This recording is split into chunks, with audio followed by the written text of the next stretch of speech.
Good evening and welcome to TV 50's coverage of Illinois High School playoff football Class 4A as Geneseo is in Dixon tonight to take on the Dukes. Geneseo at 5-4, the 14th seed, will play the Dixon Dukes, are 8-1. They're the third-seeded team in the Class 4A field in the North bracket. Hi everyone, Lauren Lemke along with Pat Mitchell. A few minutes away from kickoff here at Dixon High School on a cool Friday night, Pat, and an intriguing matchup. You have Dixon and Geneseo, two teams that played each other, playoff opponents from 1981 to 2013, and Geneseo winning 32 of those 34 games.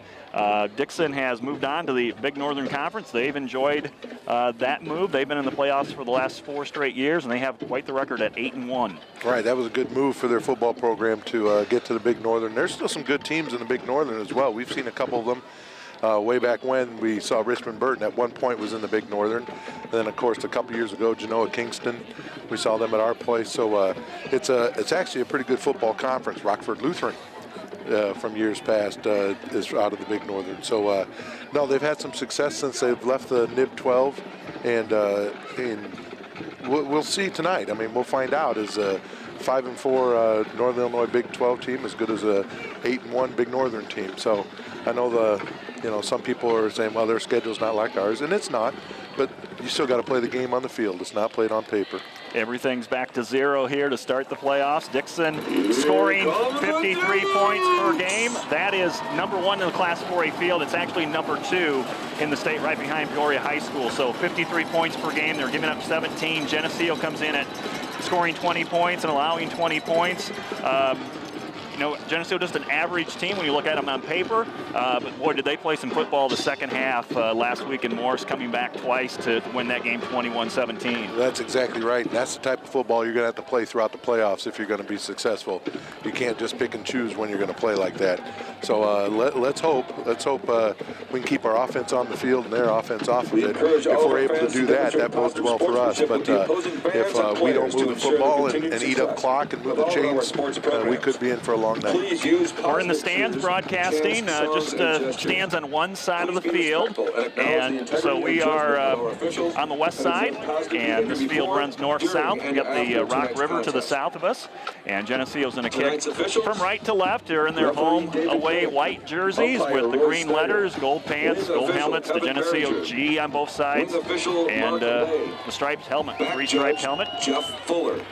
Dangerous man going back for Dixon, Arthur Cox, number 15. He's got 2 career touchdown returns, and he comes in here averaging 181 yards per game running the football. He's got over 1,600 yards rushing, over 4,400 yards career rushing, and Geneseo's going to have to keep him controlled tonight. Right, and then you can't go sleep on the quarterback. Quarterback has over 1,800 yards thrown and a number of touchdowns as well. So, they've got both phases on their offense put together. Jack Hinton's kick goes short, coming down at the 31, returned up the middle to the 40, out to the 46-yard line.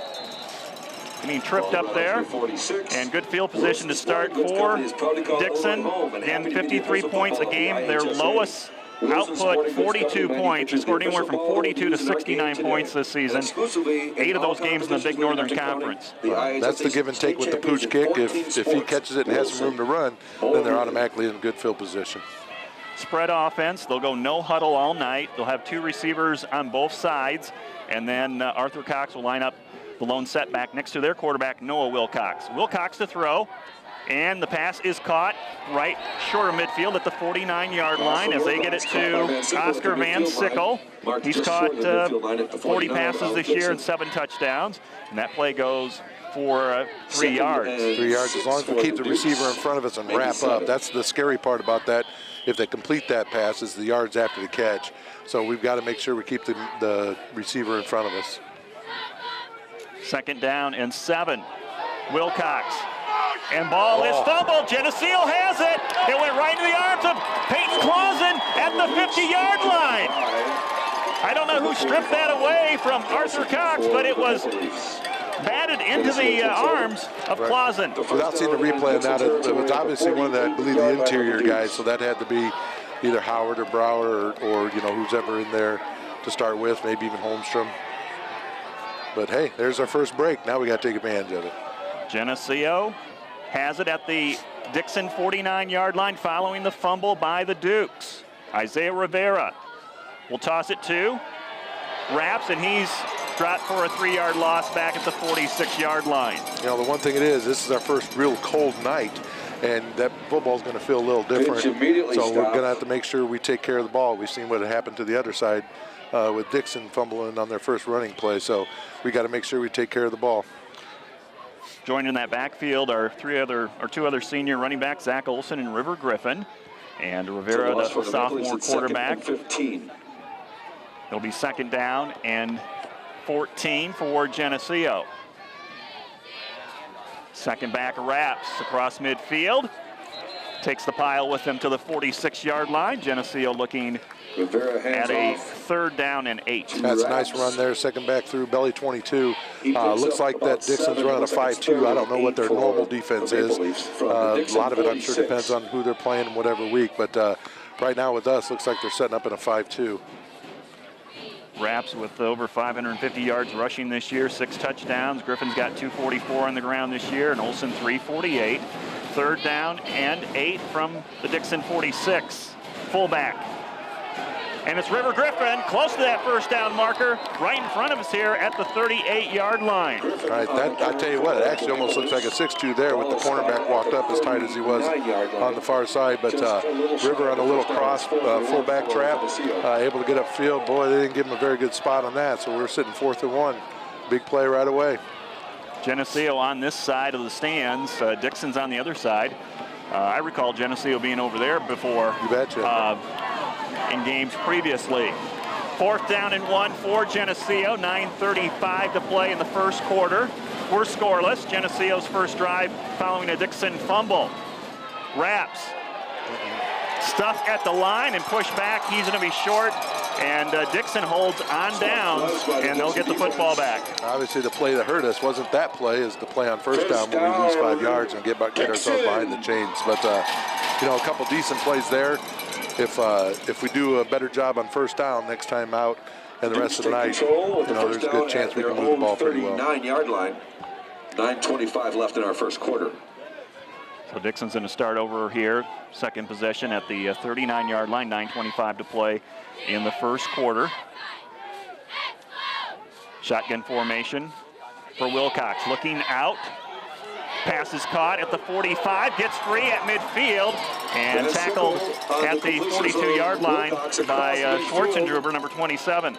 Yeah, this is what we're talking about, keeping the guy in front of you, getting him wrapped up. He gained another 15 yards after contact, and those are the things we got to limit.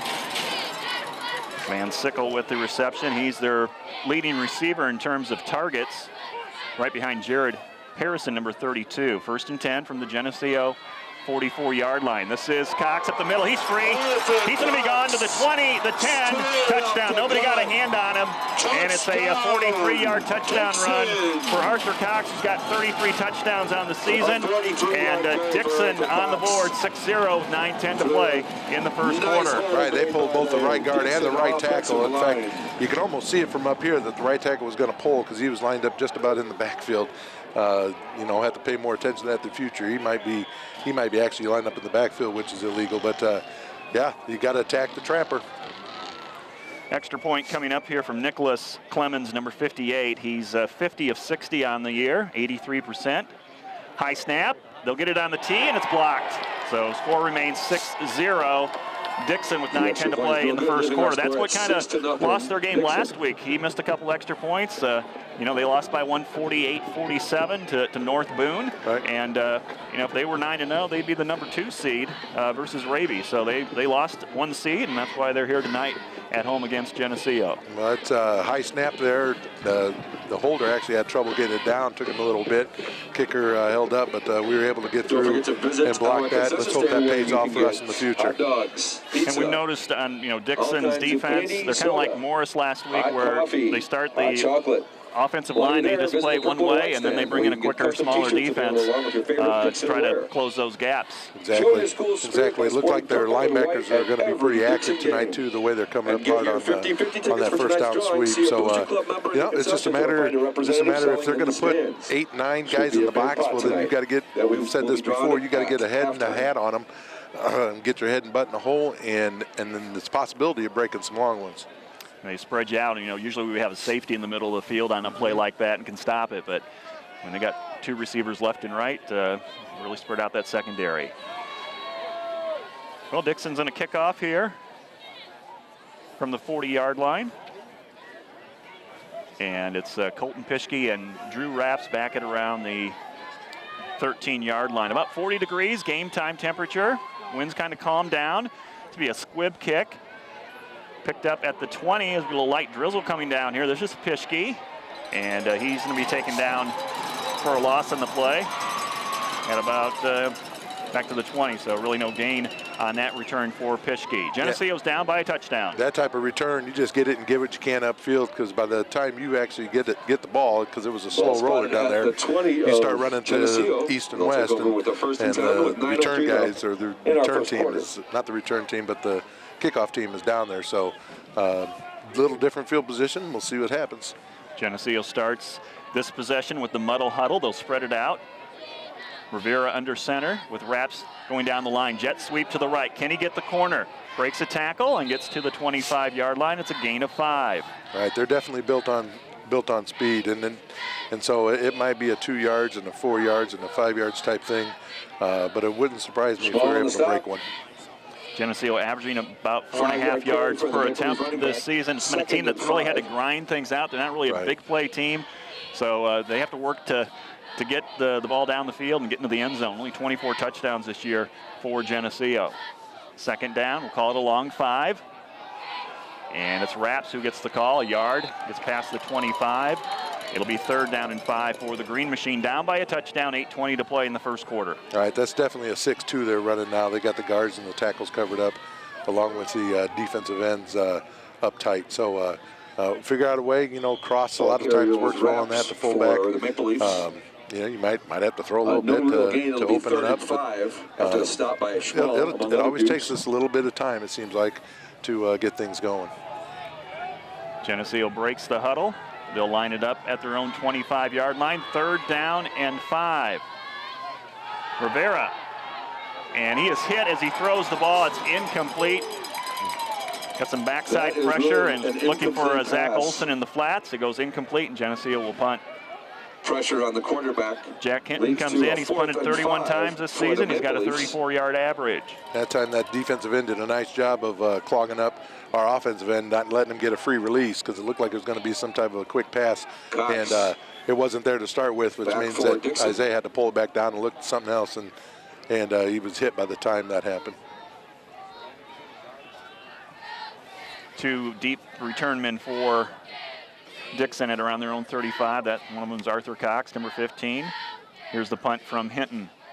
He'll get it off, come towards this sideline, and Schwarzenduber watches it bounce in front of him, and he'll go and down it at the 35-yard line. At the 35, Dixon will take Dixon 6, Geneseo 0, 7:33 to play in the first quarter from Dixon High School, and the Dukes come back on offense for their 3rd possession. They fumbled and had a touchdown run, both by Arthur Cox. Right, it'd be interesting. You made the comment last time that there was no safety in the middle of the field, and once he got past the 2nd level, he was on, there was nobody to touch him. So looks like we've made the adjustment in that respect. Same formation with some motion in the backfield. They'll hand it off to Christensen. He's hit 5 yards back, and he's able to break free and get up to the original line of scrimmage. Otherwise, that was going to be a 5-yard loss. Right, exactly. Wrap up. It's a little chilly night. The hands might be a little numb. So you got to do whatever it takes to grab onto whatever to and hang on to allow the everybody else to get there and finish off. No gain on the play. 2nd and 10. Wilcox to throw in the pocket, and it's incomplete. Threw it short of his intended receiver on the far sideline, and now it is 3rd down and 10. Right, little 10-yard out that our linebacker was chasing. So, it's cold for them too. I mean, the receivers, the hands, see what they got, the gloves. Most of them do. so they should be able to keep their hands warm, but it's still different. Wilcox has completed 75% of his passes this year, averaging 200 yards per game. 3rd and 10, 3 receivers to this wide side of the field on the right-hand side. Wilcox in the pocket. Little pressure. He's going to back pedal and just throw it out of bounds. That's got to be intentional grounding. Is there a flag? I don't believe. Yep, exactly. There we go. There he goes. He threw it on the track. Yeah. There's no outside the pocket throwing it away in high school football. It hasn't trickled down here yet. It may at some point, but that's good for us. You know, it looked like Kyle Toon had a chance and just took one little last dive at him, and he was getting rid of it. But that's good. That's a good defensive series. Need to get the offense untracked. Lost it down on the play, so it's going to be 4th down, and Dixon will have to punt. I think they've only punted 4 or 5 times this year, just looking at their stats, so that's crazy. We got 1 guy back because they've got 3 guys spread out over here. They'll punt on 4th and 21. Punt angling towards their sideline, and whoa. I lost track of that one. That went on the track, and they're going to mark it at the Dixon 42-yard line. So Geneseo, second time tonight they'll start in Dixon territory. They got stopped on a 4th and 1. See if they can do something here, Pat, on short field. They're down by 6 with 6:51 to play in the first. You bet. They don't necessarily have to get it all in one shot. I mean, just take our time. There's a lot of game. Obviously, we're only halfway through the first quarter, so a lot of game left. And let's just be patient and get ourselves down the field. Olsen on the wing to the right-hand side. Fullback, it's River Griffin. And Griffin, I thought he was tackled at the line, and somehow he scooted through there. And took a while for that whistle to blow. We'll give him 2 yards to the 41. Looked like he was stopped right at the line of scrimmage. All right, we had the extra guy on this left side here, and they immediately, when their linebacker sniffed that out, immediately stepped up to the line of scrimmage and just to muddy things up, slow things down. Jaron Brooker, number 5, brings in the play. Jaron and Isaiah hooking up for the 62-yard winning touchdown last week at home against Morris to put Geneseo in the playoffs. 2nd down and 8 from the Dixon 41. Rivera rolls out. He's got pressure from the backside. He gets rid of it, and it's incomplete. Intended for Raps as Geneseo flooded this side of the field. But Dixon did a good job covering that defensively. Right. You know, usually they're a throwing team. I know they run as well, too, but they're a throwing team, so a lot of times that's what they're good at defending. So that shouldn't be too much of a surprise. But, you know, 3rd and 7 here, it's we have a tendency early in games to get ourselves in that 3rd and long spot, but we'll see. We'll see what happens here. This is a different type of defense. We haven't seen this 6 all year long, so hopefully we get things drawn up and put something together. 3rd down 8 from the 41-yard line of Dixon. Geneseo with the football. Rivera, he's going to run out of the pocket. Gets across the 40, going to this near sideline. He's hit down low at the 38, and Geneseo will have a 4th down and 5 just inside the 40-yard line. They're down by 6. On the stop. And they are going to bring out the punt team. You know, when he first left the pocket, it looked like he had a chance to at least get a 1st down, but they closed down on him really well. So maybe we get them pinned down and just keep winning the field position battle. Clock running, 5.5 minutes to play in the first quarter. Dixon 6, Geneseo 0. And Geneseo's going to punt the ball. Already, both teams have had the ball 3 times. Here's Hinton.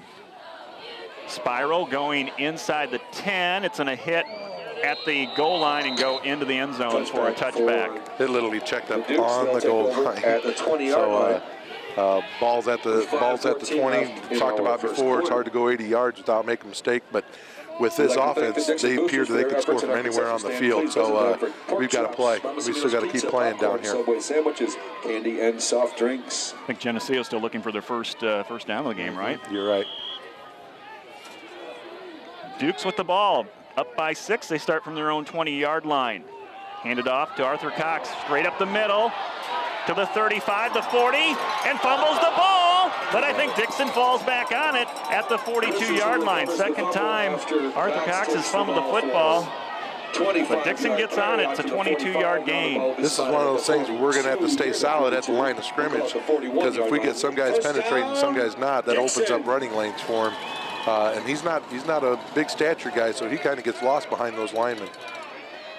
Arthur Cox, 5'5", 155, very fast, very quick. He's got a big offensive line in front of him.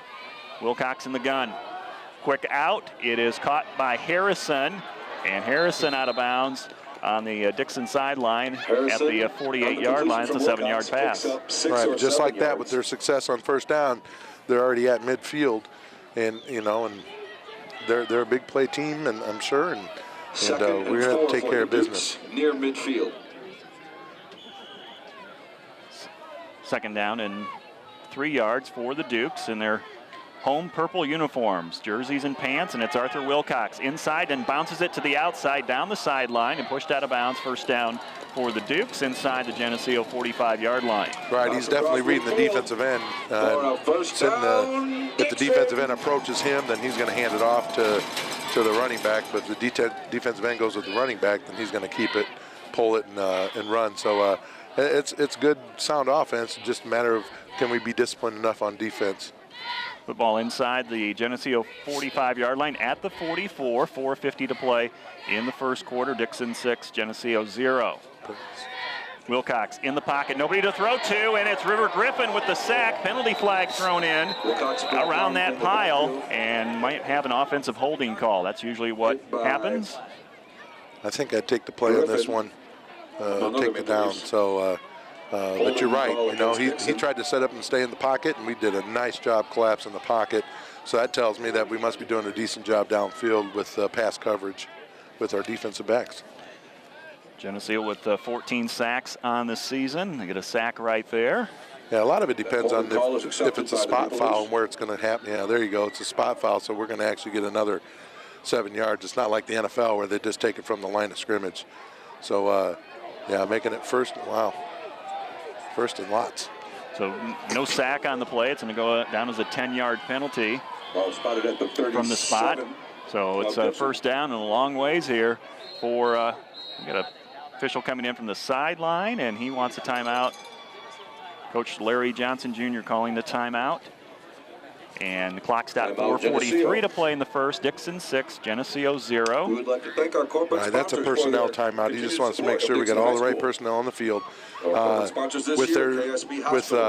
where they're sitting, I wouldn't be afraid to run the ball with that guy. So you've got to make sure you've got both the run and pass taken care of. So, and you do that with your personnel. So, it might not be a terrible timeout if you're not comfortable with your personnel. Let's make sure and try to keep them where they're at. Larry Johnson Jr. has Geneseo in the playoff for the 13th time in the last 14 years.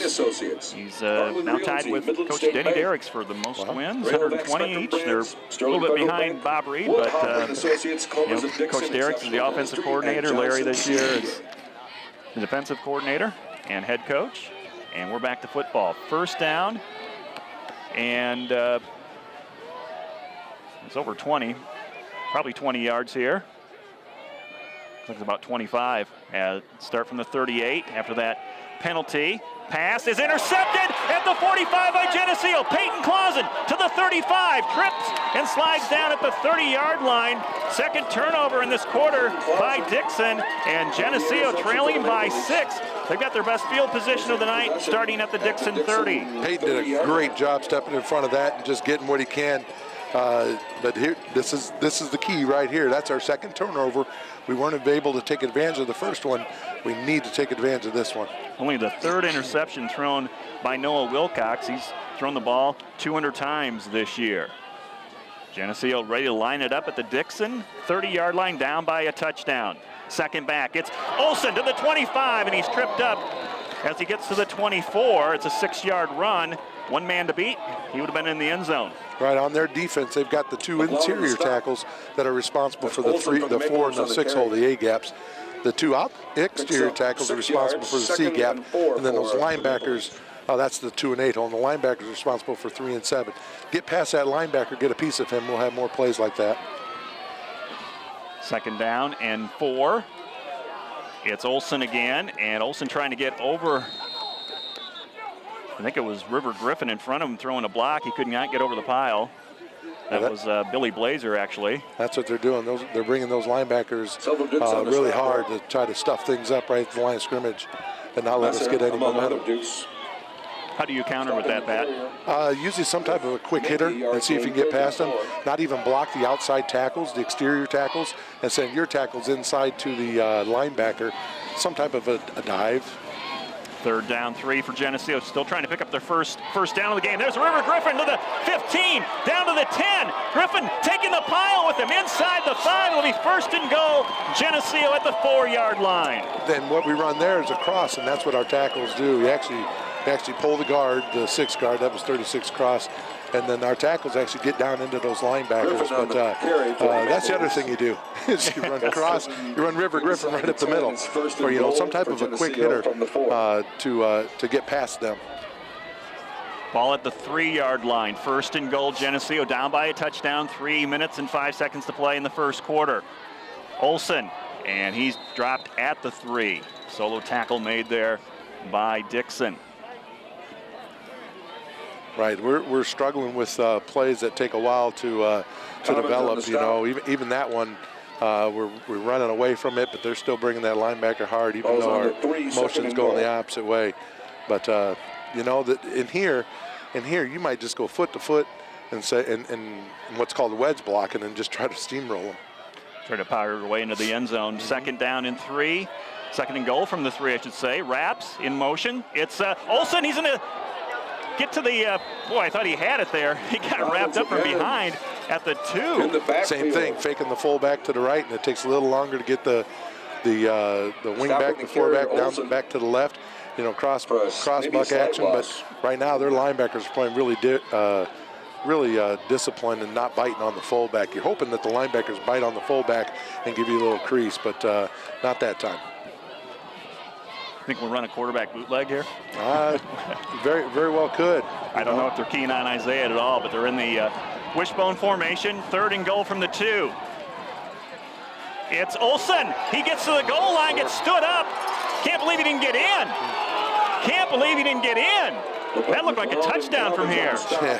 Couple other dukes. If it's not, it's he kissed it. He just kissed it. At the half-yard line, it looks like. 4th and goal for the Maple Can't get any closer than that without scoring, and now it's 4th and goal. Dixon's going to call a timeout, stop the clock in this first quarter, 1:30 to play. Right, maybe some type of quarterback sneak. Dixon. Get the running backs in behind and help get the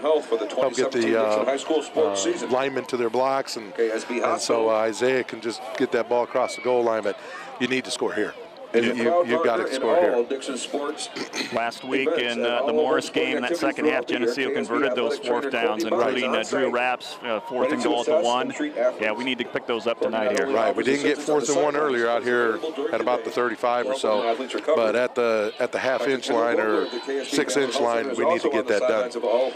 This is a matter of pride right here. You suck it up, and it's got to come from the belly. Every lineman's got to score. Everybody's got to score and get into the end zone. Dixon calling a timeout. Their coach, Dave Smith's been here for 7 years, and want to make sure that he's got his defense ready to go. Big play here. We're in the playoffs. Every play's big. But Geneseo threatening inside the 1-yard line. 4th down. And here they come up to the line. Raps, Griffin, and Olsen in the backfield behind Rivera. It's Olsen, touchdown, he's in. Same play, and he put his head down, and great blocking out front.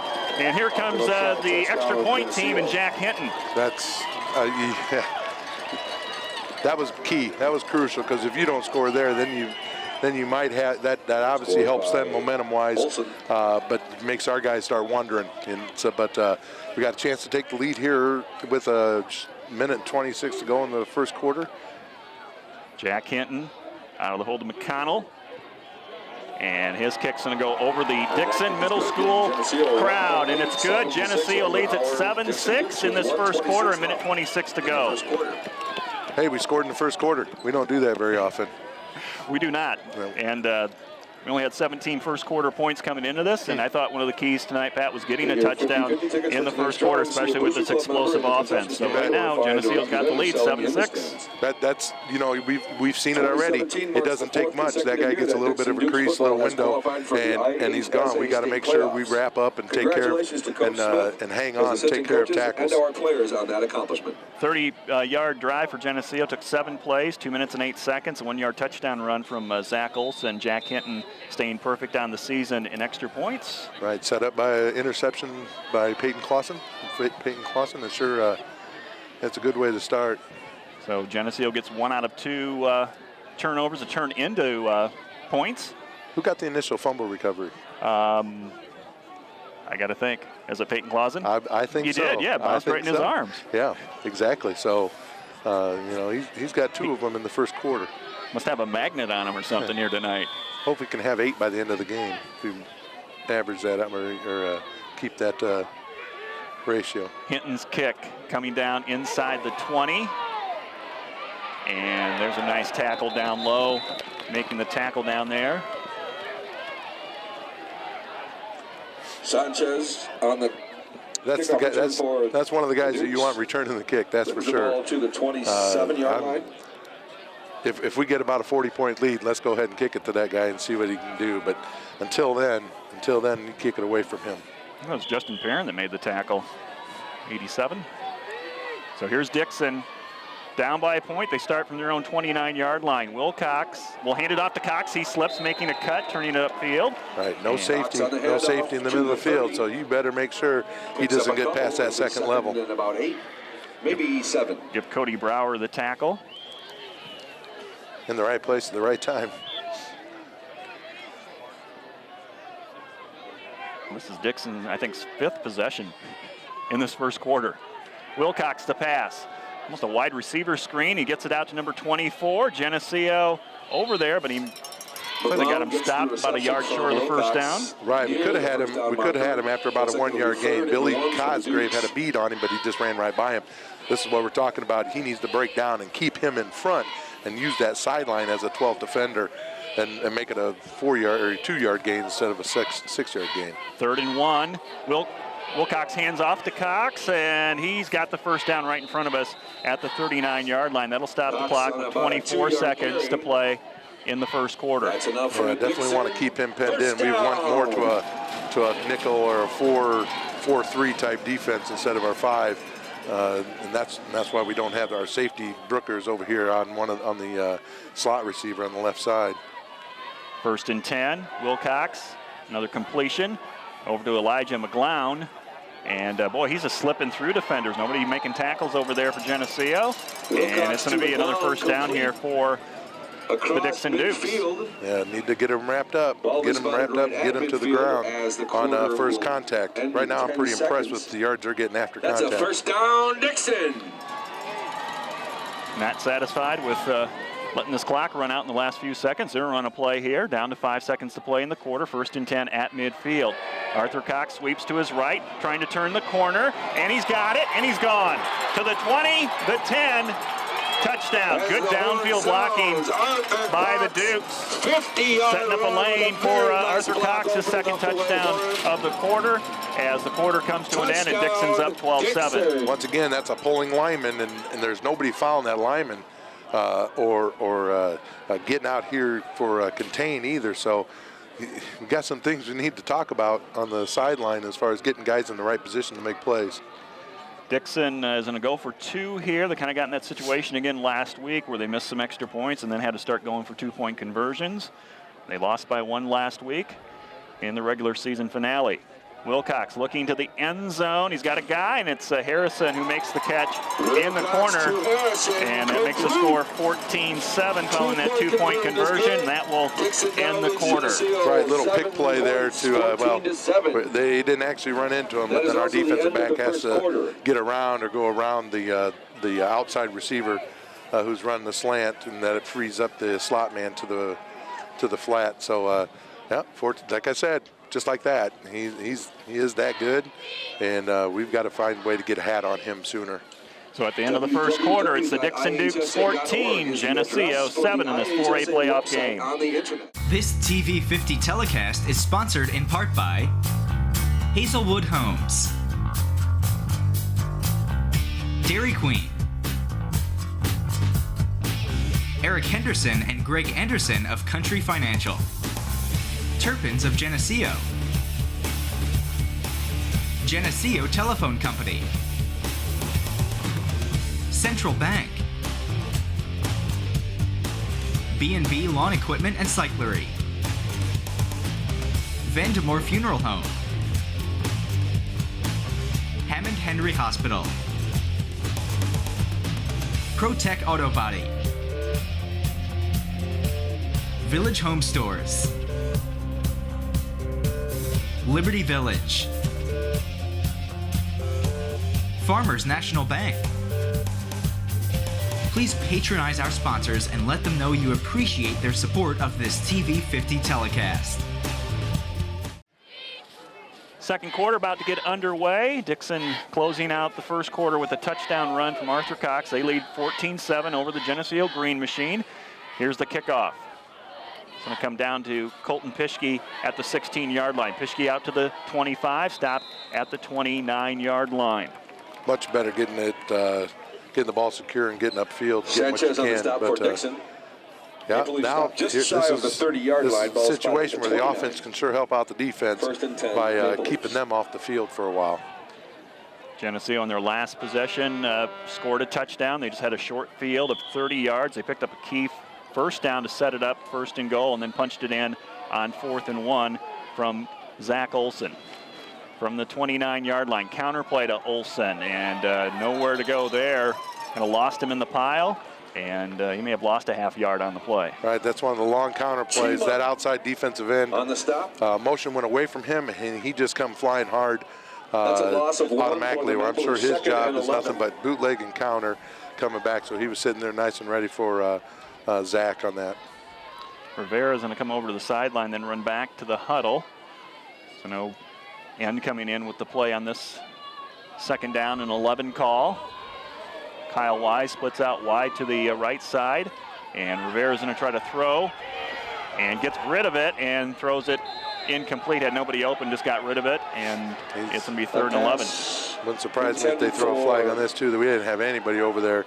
Actually, Kyle Wise was coming across the middle of the field as opposed to going to the sideline. So same thing, this is what we're talking about. If motion goes away, that defensive end is taking off running. His job is quarterback or bootleg or the counter coming back, and that's tough because that means he's on you. He's on top of you right away. And well scouted. We've run that play successfully a number of times, and they had it bottled up right from the start. And Commons applied that pressure.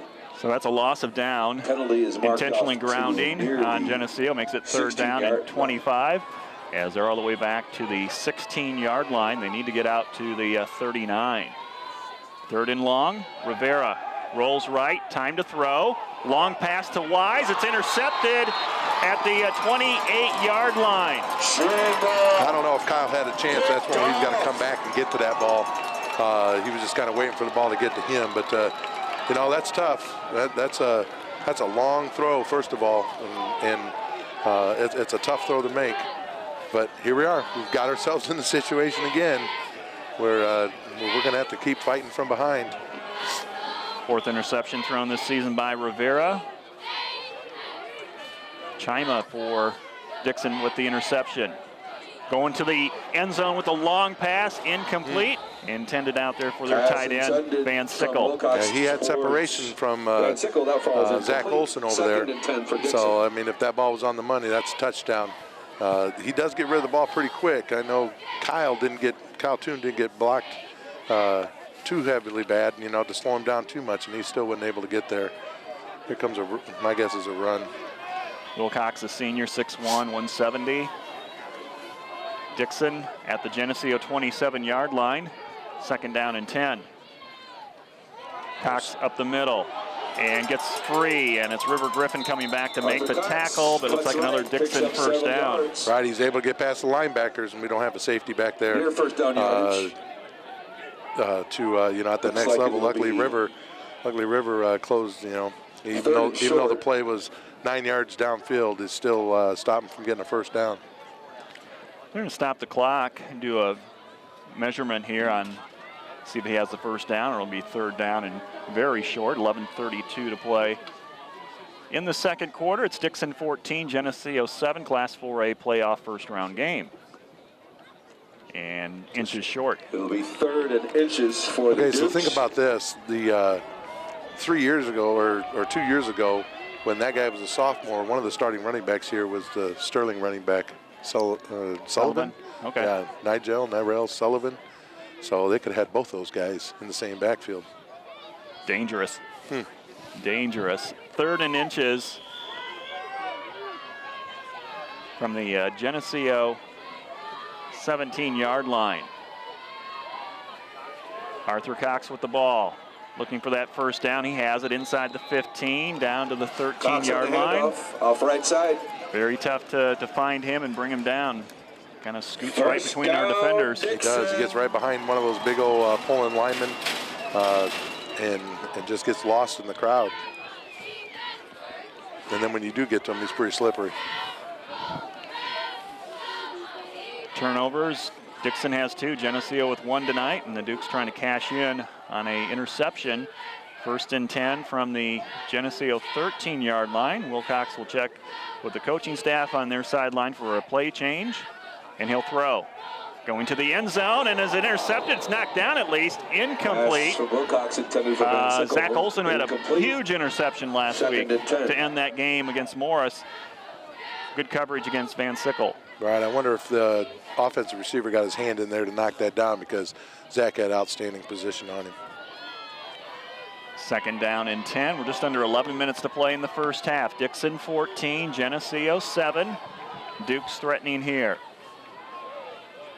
Shotgun formation. They'll hand it off to Cox. Toon can't get to him, but it gets enough to trip him up. Must have caught his back of his heel and gets about a 1-yard gain. I mean, it just appears to me, it looks like if you attack him, that might not be the best thing to do. You just let him make a decision at some point. But you know, we come and get him, and it looks like we're going to have an easy 5-yard loss. And while you're doing that, he's making a cut one way or the other. So it might be more of a thing where you just funnel him to the sideline. You know, just mirror him, if you will. 3rd down and 10 from the 12-yard line. They'll hand it off to Cox, going up the middle. He's tripped up at the 10-yard line, falls forward to about the 6. Yards. And it's going to be 4th down and about 4 for Dixon. They don't have a very strong kicking game. So they'll probably end up going for it here on this 4th down play. They're up 14-7, 9:50 to play in the second quarter, and they'll probably call a timeout here the way it's looking. Nope, they're going to go back. At least line things up initially. They got to be running out of time here, I would think. 4th down, 4. Handoff, Cox hitting the backfield by Toon, and Geneseo's going to get to him finally and bring him down Cox short of the first down by about a yard. 4-yard line near the 3. Yep, first down. So first down, Geneseo. There we go, though. I mean, he was a yard deep, stopped in the backfield, and we're having trouble hanging on. So same story. Our offense needs to move the ball, keep that guy off the field. On 4th down. Geneseo gets a first down. They start in a hole, but they stop Dixon from scoring again from their own 4-yard line. Double wing set. River Griffin, his hand on the goal line, and it's Griffin with the call. Griffin out to the 10. That's a 5-yard run. Small on the stop. I'll take about 15 of those. After about 5-yard carry. 16. Where are we at? 18 of them. 18 more of those 5-yard runs. River Griffin getting some yards here tonight. That's good to see. Yes, indeed. That's Aiden Schmall. Yes, indeed. 34. Now, we think Dixon probably keying on Drew Rapps a lot. Sure. He's their leading rusher and had a game of over 100 yards running last week, and that went over more. 2nd down and 5 from the 10-yard line. Olson in motion. gets the call, pops it out, and he is taken down at the 15-yard line. Right, it's one of those things where it looked like you had a chance to pop outside, and they did a very nice job of wrapping him up and getting him to the ground. So, you know, that is first down, though. We'll take that and just keep those chains moving. 8 minutes and 40 seconds to play in the first half. Dixon 14, Geneseo 7. Geneseo had a lead for a little while at 7-6, but Dixon has gained it back. 2 long runs here tonight from their running back, Arthur Cox. From the 15-yard line on first down, toss it to Olson, and he is caught from behind, slips away, and gets back to the line of scrimmage. Yeah, sweep into the boundary. Don't have a lot of room to run, though. We did have our unbalance with the one end. The right end was over split out on the left side. But, you know, second and long. Hopefully we can get a few yards here and make third down more manageable. Kyle Toon brings in the play. And Geneseo breaks from the huddle. Wraps on the wing to the left. Olson on the right wing. And wraps in motion coming down the line. Counter play back to Olson. And Olson 2 yards to the 17. That's that outside counter play that just takes longer to develop. Maybe they're setting up the inside counter for later, more of the quick hitter. Third down and long coming up for Geneseo. 3rd and 8. And again, Dixon scoring 53 points per game. They've got 14 in this one so far. And they can score quickly. So try to keep the football out of their hands, but Geneseo needs to pick up this 3rd down and 8. Probably a passing down for us from what we've seen from Dixon's run defense. Toon and Wise in at the wide receivers. There's movement on both sides of the line. Flags are thrown. Well, I thought Dixon kind of jumped a little bit. But if they didn't cross that line of scrimmage, that's on us. If they cross the line of scrimmage before we jump, then start for Geneseo. They'll cost them 5 yards and make it 5-yard penalty against Geneseo. Now it's 3rd and 13. Right. Now it's definitely a throwing down. Jaron Brooker brings in the play, number 5.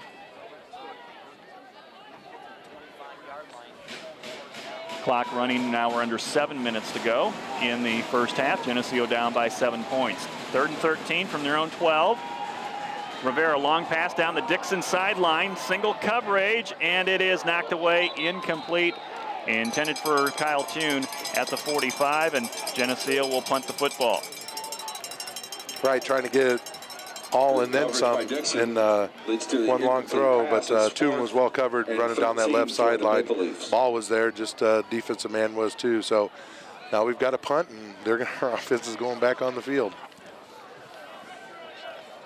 Arthur Cox and McGlown standing around midfield. That was 22. Jack Hinton's going to be standing at the goal line right now as Geneseo's punting from the 12-yard line on 4th down and 13. Hinton gets the punt away, and it's going to come down and almost hit a Dixon player at the 50-yard line. It's finally stopped at the 48-yard line of Dixon. They win the field position battle there with their interception and then moving the ball down to the 6-yard. They get the ball 6-yard line. Now they get the ball back at the 50 after we got 1 first down, but after we moved the ball about 7-8 yards. We can't afford to fall any farther behind in this game right now, down by 7. They'll start with the 6 minutes and 36 seconds to play in the second quarter from their own 48-yard line. Here come the Dukes. Stay in that spread formation. We'll see that all night. Wilcox quickly throws the pass. It is caught at the Geneseo 45 and stops at the 43 as it goes to Van Sickle. You know, a lot of people wonder how come we can't pick that ball off. It's a cat and mouse game. If you get up too close, you know, they'll run a takeoff from a quarterback signal. And if you come up, if you get too deep, then they get that. So you got to pick your poison. 2nd and 2. 2nd down and 2.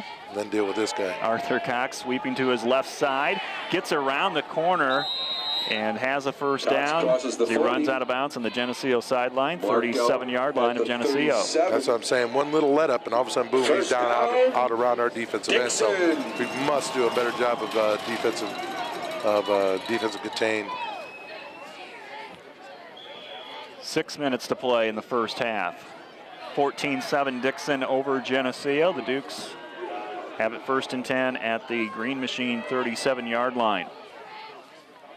Wilcox in the pocket, stepping up. He's going to have to run out of there to the 35. He'll run out of bounds Wilcox and has 5 yards on the run. You bet, that's a smart move. You know, don't. A couple yards, nearly 5. Heath Henderson had a beat on him. Let's just run out of bounds and live to play another day. You know. Looks like it's 2nd Instead and 4. of you don't want what happened to you, what happened to Flacco last night in that Thursday night game. 6-yard run for their quarterback Wilcox. 2nd down and 4. Ball at the Geneseo 31 to pass. All kinds of time to throw, and he's got it complete to the 30-yard line. Tackle made on the sideline by Brooker, and it's Harrison with the catch. It's 1st and 10 Dukes inside the 20-yard line at the 19. Right, they definitely got our defense on the heels, with, you know, not sure, do we stop the running back or do we stop the passing game? At least now with the passing game like that, you keep it in front of you because they eventually run out of room. But it's the running back, in my mind, the running back's the more dangerous guy. Wilcox takes the snap. He'll hand it off. Cox up the middle to the 10 and into the end zone for a touchdown of 19 yards. His 3rd touchdown tonight. Touchdown, Dixon. And the way he went. All right, like I said, that's the more dangerous guy. If you don't stop him, the run game, you don't have to worry about the pass game. But our offense at some point though has to put a drive together with 5:48 here to go in the 2nd quarter. Not sure what happened over there, if that's supposed to be by design, but there's some fire coming out of a car. And here's the extra point, and it's good. 21-7 Dixon. That's good. Dixon leading Geneseo here in the first half with 5:48 to play in the 2nd quarter. I'm not sure what's going on over there either. Dixon holding a 21-7 fire extinguisher's not putting it out. Something flammable just went up. Get your 50-50 tickets for tonight's drawing. See a Booster Club member. A lot of interest from the middle school students. They want to check it out. Maybe they want to go and get warm. I don't know. There you go. Maybe that's what they're doing. Start a little bonfire. 14-point lead for the Dukes. Their scoring drive. 5 plays, 52 yards, and a 19-yard touchdown run from Arthur Cox. The extra point was good, and that's where we stand, 21-7 Dixon.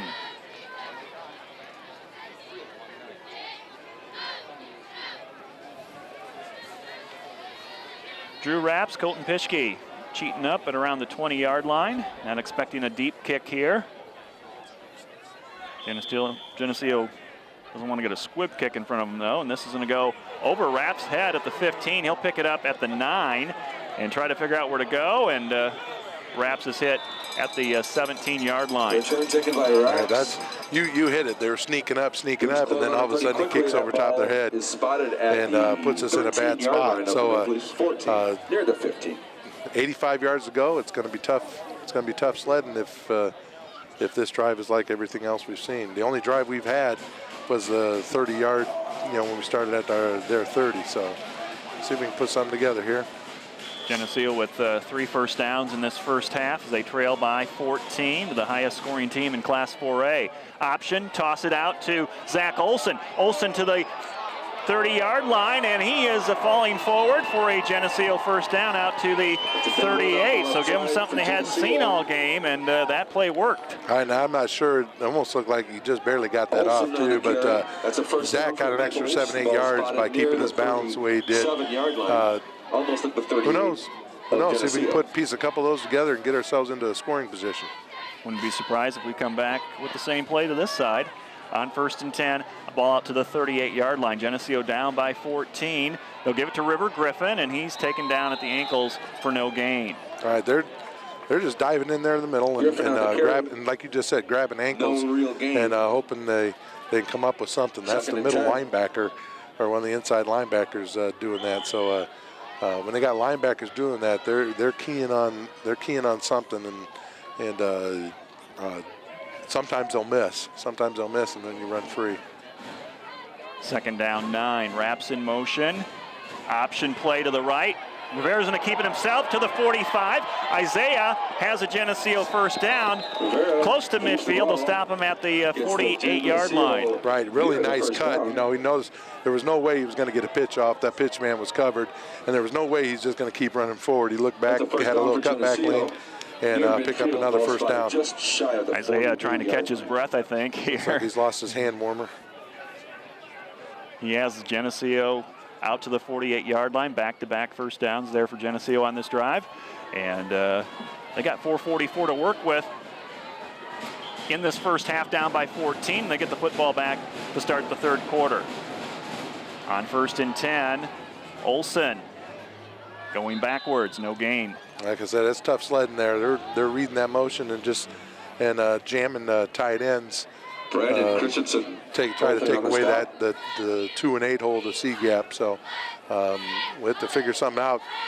Maybe just a little bit of a chop it down, you know, and just run the belly a little wider. Maybe get outside of that. I'm not sure. And personnel changes here with Winslow coming out and Wise coming in with Jack Morrell. 2nd down and 10 for Geneseo at their own 48-yard line.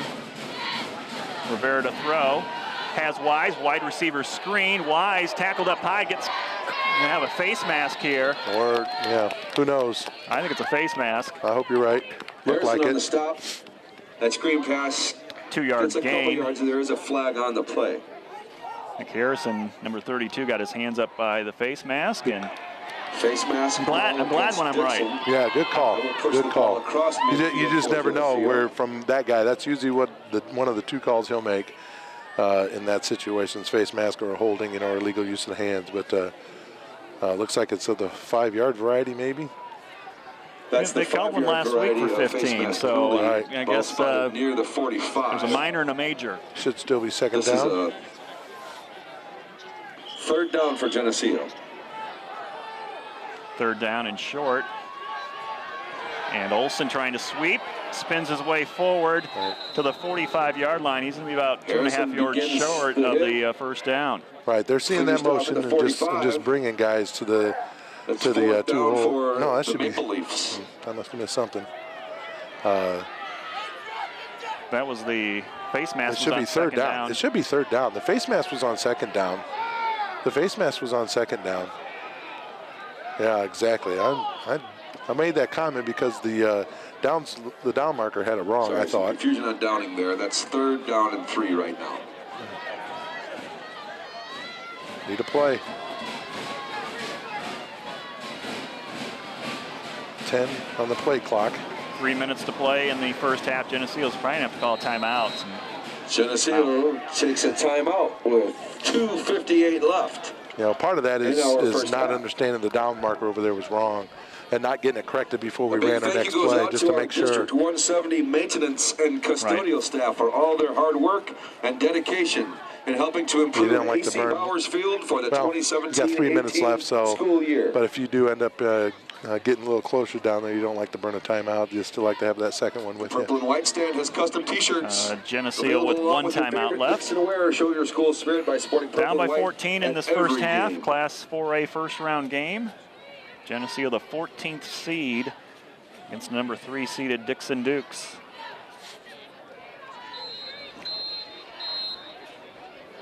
Geneseo is ready to go here. 3rd down and 3.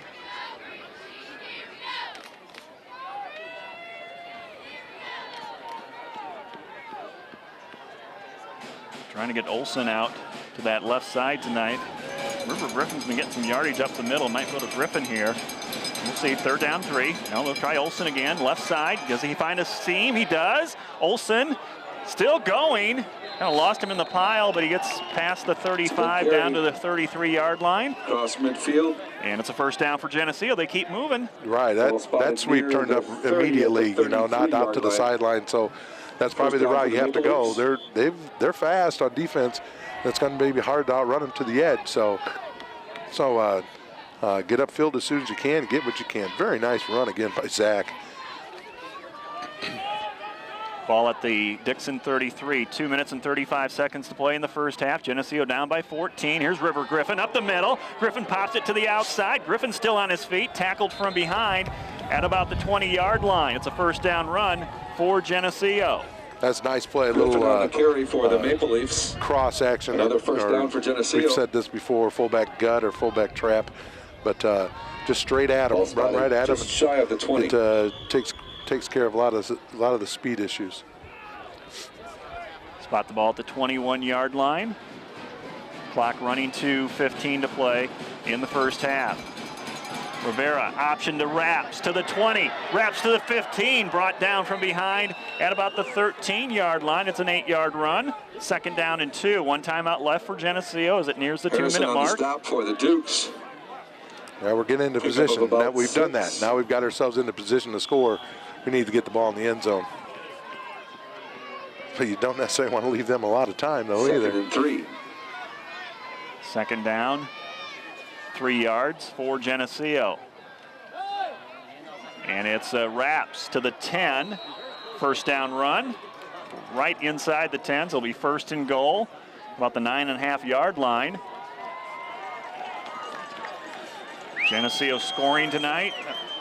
Zach Olson's 1-yard touchdown run on fourth and goal. On the carry. That's a first down for Geneseo. We talk about you don't want to leave them a lot of time, but the priority is get a touchdown here, no matter how much time's left on the clock. Football inside the 10, first and goal. Rivera toss it to Raps. Convoy out in front to the 5. Raps trying to drive to the goal line, very close, down to the 1. It'll be second down and goal. Very nice run. That's very Raps nice run by on the carry by Drew, and obviously he had some good blocking out close front. to the goal line. Get it in here. Clock running, not really a factor here. Geneseo's going to have 2-3 plays from the 1-yard line. As long as they get the play off in time. Rivera calls the play in the huddle after he runs in from the sideline. Checks over the defense. T formation. It's Raps. Does he get in? Touchdown. A late call, but they wanted to make sure, and Drew Raps has Geneseo on the board again, 21-13. You want to make sure you go in at halftime only down 1 score because you get the ball back to start the second half. We find that was an 85-yard, I believe. Did we start? That's the one we started at the 15. So very nice drive. Good answer to Dixon's offense. Hinton high snap. His kick is good. Just got inside that left upright, and it's 21-14, 49 seconds to play in the first half. Well, Dixon's one of those teams that got the type of offense. It doesn't matter where they end up. They can be down at the 5. They're not going to be satisfied just going in, just going to halftime up 7. They're going to try to score no matter where they're at on the field. So we got to make sure we play that way as well, that we can't let them score another one before half. We have 2 timeouts near the Dukes, and again Arthur Cox, we haven't had an answer for him tonight. He's got all 3 of their touchdowns, and their quarterback Wilcox has got a good arm, and they've got their timing routes down, so I'm sure they'll be working the sidelines and all that when they get the ball. And you can't guarantee they're just gonna back up and throw the ball. So I mean that's why it's a dangerous offense they have. Good scoring drive for Geneseo. 11 plays, 85 yards, almost 5 minutes, 4:58. A 1-yard touchdown run from Drew Raps, his 7th touchdown of the season. Jack Hinton's extra point makes it 21-14. Dixon with a 7-point lead. That's what the defense needed. You know, hopefully he had some time to get talking to some coaches on the sidelines, guys who don't play on the offense, and get something figured out. Arthur Wilcox, the lone return man for Dixon, standing at the 15-yard line. Here's Hinton kicking left to right, high spinner coming down, caught at the 30-yard line by McGlown, and he is missed tackle at the 25. Geneseo had him wrapped up, but he got free and still going. Lost the football, and Geneseo recovers at midfield. Falling on that football is Heath Henderson. Midfield marker, and Geneseo recovers. And where we're at on the field, we might as well take a shot, you know. Might as well take a shot from here.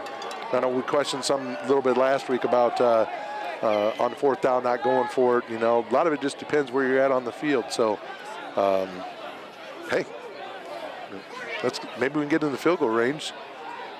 put 3 on the board. 3 turnovers tonight for Dixon in the first half. Geneseo converted on one of those.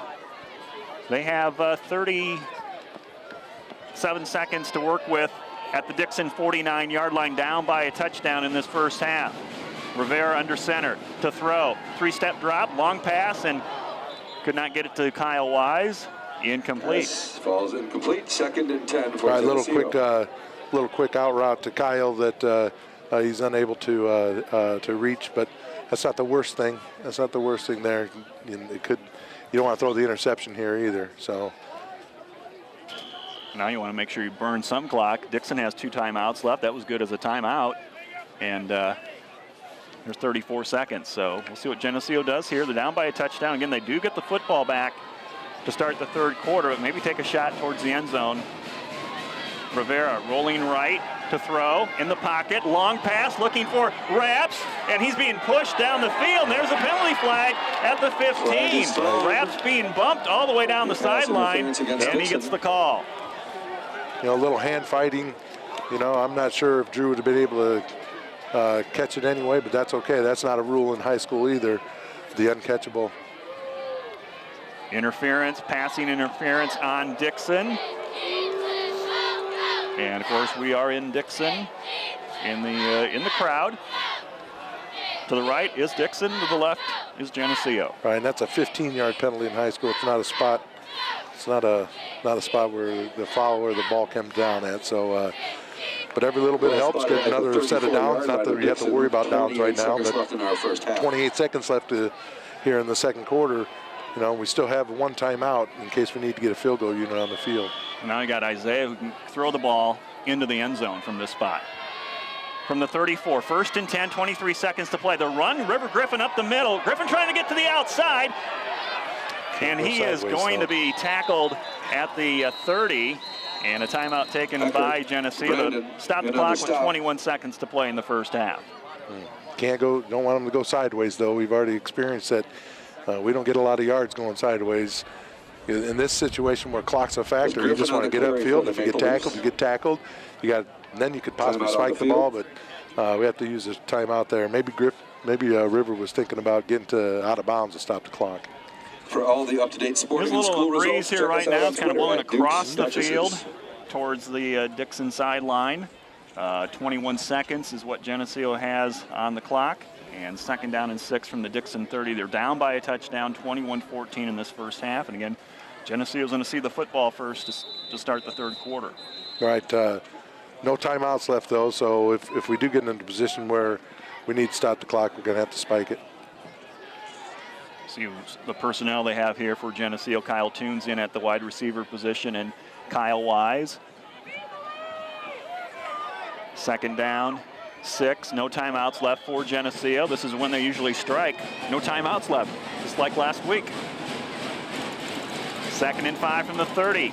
Rivera, time to throw. Looking, nobody open. A penalty flag thrown. It'll be holding against Geneseo. This is not going to count.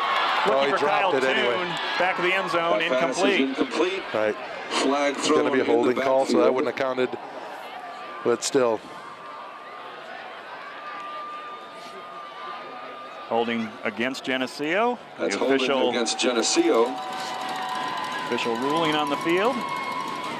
13 seconds to play in the first half. 21-14. Dixon ahead by Geneseo by 7 points. Yeah, you got about time enough for 2 plays. Throw it into the end zone just like that 2 more times. It wouldn't hurt, At the 46-yard line. No, I mean, you don't want to. 13 seconds on the clock. It'll be 2nd and 22. Trying to figure out if Dixon would even have a chance to get the ball back if they even used any of these timeouts. Right. 2nd and long, 13 seconds to go in the first half. Rivera to throw. He'll go deep down the far sideline and incomplete. Looking for Kyle Wise, double covered. And now you got 6 seconds to work with and try it one more time. 3rd and 22 for Geneseo. Right, you possibly throw deep, get another pass interference and get another play. Who knows? Maybe get it in the end zone. How exciting would that be? One thing you don't want to do, though, is you don't want to throw pick six here, you know, something where they can return it.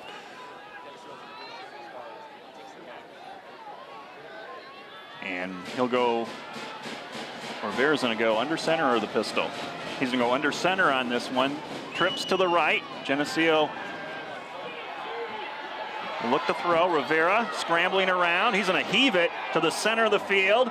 A lot of coverage down there. It's tipped around and it's incomplete as we get all zeros back. And we got a flag here. Rivera may have got hit late. I'm not sure. I did not see what happened. A flag in the backfield. We're all watching the. Yep, we're going to get one untimed down. Everybody's watching the flight of the ball, except for the gentleman in the white hat, which is, I'm glad he wasn't. Give us another 15 yards, another chance. I think, oh, go ahead. Free play coming up. Free play. Isaiah got a little, did that make it to the goal line, or was that just short, about the 10? Yeah, about the 5, I think. About the 5, maybe, so this helps, you know. Doesn't necessarily have to put that much. With the wind, the way it's gusting, it's going to hold it up a little bit, and it's going to carry it from the offensive standpoint right to left. So he's got a chance to throw it into the end zone. He's 15 yards closer, and you saw the tip. You saw the tip. That's you got to play the whole play. You can't just automatically assume once it's tipped that it's going to the ground. So. You know, been watching a lot of football through the years. And, KSB Hospital is a proud was the Bears guy last week. 76-yard interception return after a tip pass. So, yeah, exactly. Boy, did he have a quarter. KSB athletic trainer Courtney Bond is keep on playing. site, ready to You never quit. and treat athletes. So Dixon calls a timeout. They want to talk about this final play of the first half. They Dr. had a couple timeouts on the board. They elected to take one and talk this over. Ready to assist as Geneseo hanging around, Pat. Hanging around. The best of luck to each team I mean, there's a reason. We've seen it already in this first half. We've seen enough to understand why they're 8-1, why they've won 8 ball games. I don't care what conference they're in. But they're a good team. They're a good team. And the type of a team that gives us fits. We've had trouble with some really good running backs this year. We've seen a lot of good running backs. That's for sure. And we've seen another good one tonight here in Arthur Cox. So here's Geneseo lining up, untimed down from the Dixon 30-yard line. Rivera's going to go under center. Drop back to throw. Has time. Still has time. So he's going to go far into the end zone towards the sideline, and as he throws it out of bounds, incomplete. And maybe the wind may have took that a little bit and pushed it out of bounds. Right. Actually, Kyle got a little too deep in the end zone, had to come back. Wasn't able to. But hey, we get the ball to start the second half. Third quarter has been our quarter for all year long, and who knows? We'll make some proper adjustments, get them slowed down a little bit, and keep our offense on the field. So at halftime, it's Dixon 21, Geneseo 14 in this Class 4A first-round playoff game. This TV 50 telecast is sponsored in part by Hazelwood Homes, Dairy Queen, Eric Henderson and Greg Anderson of Country Financial, Turpins of Geneseo, Geneseo Telephone Company, Central Bank, B&B Lawn Equipment and Cyclery, Vandemore Funeral Home, Hammond Henry Hospital, ProTech Auto Body, Village Home Stores, Liberty Village, Farmers National Bank. Please patronize our sponsors and let them know you appreciate their support of this TV 50 telecast. 752-6901. And we're ready to start the second half of this Class 4A first-round playoff game from Dixon High School. I'm Lauren Lemke with Pat Mitchell. The score 21-14. Dixon leading Geneseo by 7. The Green Machine's going to start off with the football in this third quarter. Dixon's going to kick off. They're out there ready to go. Geneseo ready to take the field as well. And again, Geneseo in this third quarter this season, they've scored 81 points. They've only given up 6. Those 6 points was in the first week to Lincoln Park, so they've gone 8 straight games without allowing a third quarter touchdown. Right, I think that was after a turnover on a short field. So that was 1,000 plays ago, Pat. That's great. That's a great memory. Here's the kickoff, third quarter. It's going to come down to Colton Pischke. He'll pick it up at the 12. Pischke trying to find somewhere to go. He gets to the 20-yard line as the special teams hustle down for Dixon. First half numbers, Geneseo 11 first downs, 144 yards rushing. Dixon had 11 first downs, 182 yards rushing, and 247 total yards. The story in that first half was 3 turnovers by Dixon, and Geneseo's defense not able to stop Arthur Cox, who had 176 yards running the football and 3 touchdowns. Starting from their own 20-yard line, Geneseo with the ball. Option play, Rivera's going to pitch it to Raps. Raps to the 23, as that closes down quickly. As soon as they recognize that ball and where the play's going, they're all over it. Right, we just got to be careful with that pitch. Don't want to get too cute with that, and you got to make sure, like they said, remember the Titans, you got to see the pitch. And either you are or you aren't. The longer you have to wait to make a decision, the harder it is to get the play, have success on the play. Geneseo did have some success in that first play off that option. Here's River Griffin. He's got room to run. First down run over the 40 out to the 42-yard line. River had a really good first half. He had over 50 yards rushing on 7 carries at a 7-yard average. Can't just automatically assume, all right, this second half's going to be okay. You got to keep playing, keep having success. Starting from the 45-yard line now on first down, following the long run by Griffin.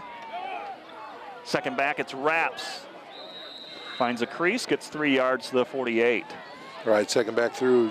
That's the one thing you're hoping with River having the success in the from the fullback spot on the quick hitter, that the second back through will start opening up a little bit. Sheeline in on the stop. At this point, it hasn't though. 1 minute gone by in this third quarter. Second down and 7 for Geneseo at the 48-yard line of Dixon.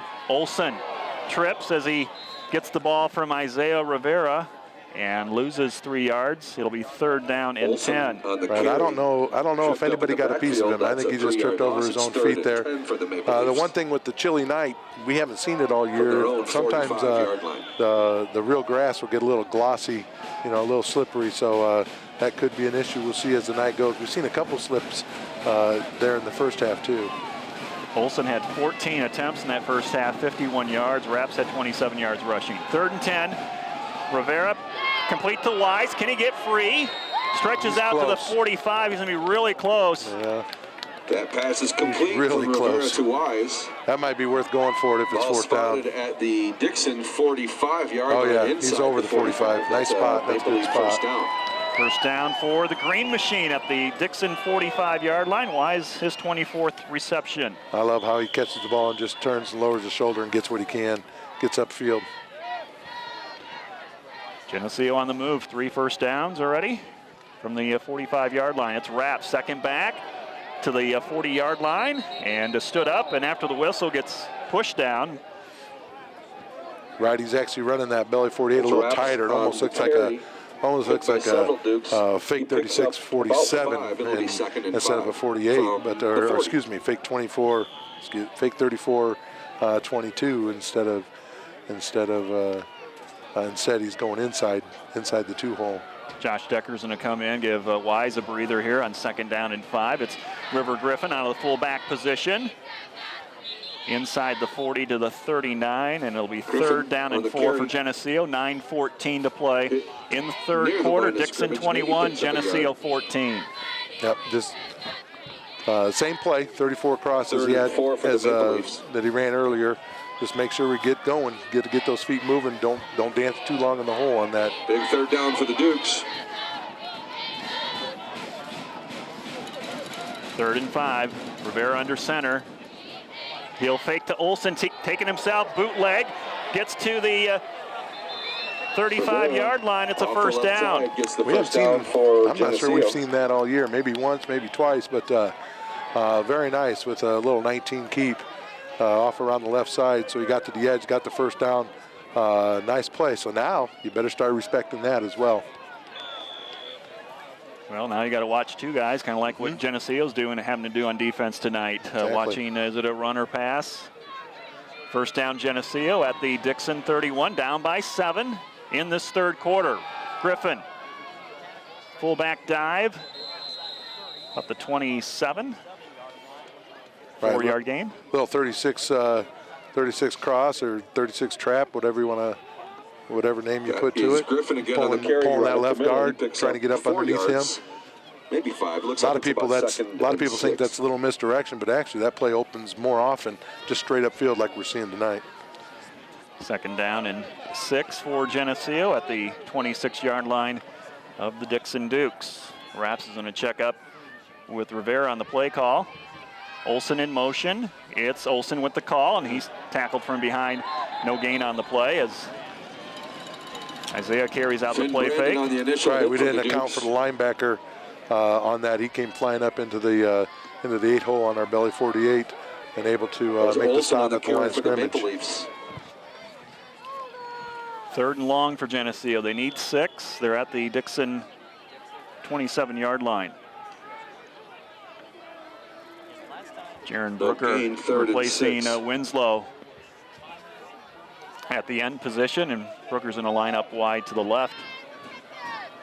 I think we're in 4-down territory. Motion by Raps, Rivera to throw, steps back, looking for Brooker. He's open, he makes the catch, first down, and he goes out of bounds inside the 20-yard line, close to the 20. He was jumping over there a little sooner. You could see him bouncing, and he knew he was open, and he needed to get that ball quick. So nice check by Isaiah. Nothing open to the right, and there's Jaron there on the left, new set of downs. 7-yard pass play to Jaron, who's got a second catch of the season. I can't remember his first one. It's so long ago. Geneseo moving the football against this Dixon Dukes defense. They got it at the 19-yard line, 1st and 10, option play. Rivera's going to keep it himself. He gets a block from Raps out front, and it's down to the 10-yard line as Rivera. Isaiah gets tackled from behind. Just a little bit sooner on his cut, and he'd have had Drew set up for a nice block and maybe got another 5-6 yards. But second and short, you get a lot of options when you're second and short. Seen a lot of tackles from Dixon from behind. I mean, they're pursuing the play and catching up with our running backs and quarterbacks, but not too many head-on tackles. 1st and 10 from the 2nd and 1 from the 10. Raps taking the pile with him. He stood up at the 3, and Geneseo pushing the Dukes defense around on this drive. Yep, 1st and goal at the 3 now. Almost halfway through this third quarter. Picks up.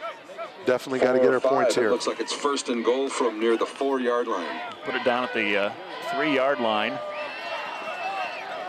I don't think the scoreboard or the announcer's been right all night on these where the football's at. Definitely not at the 4.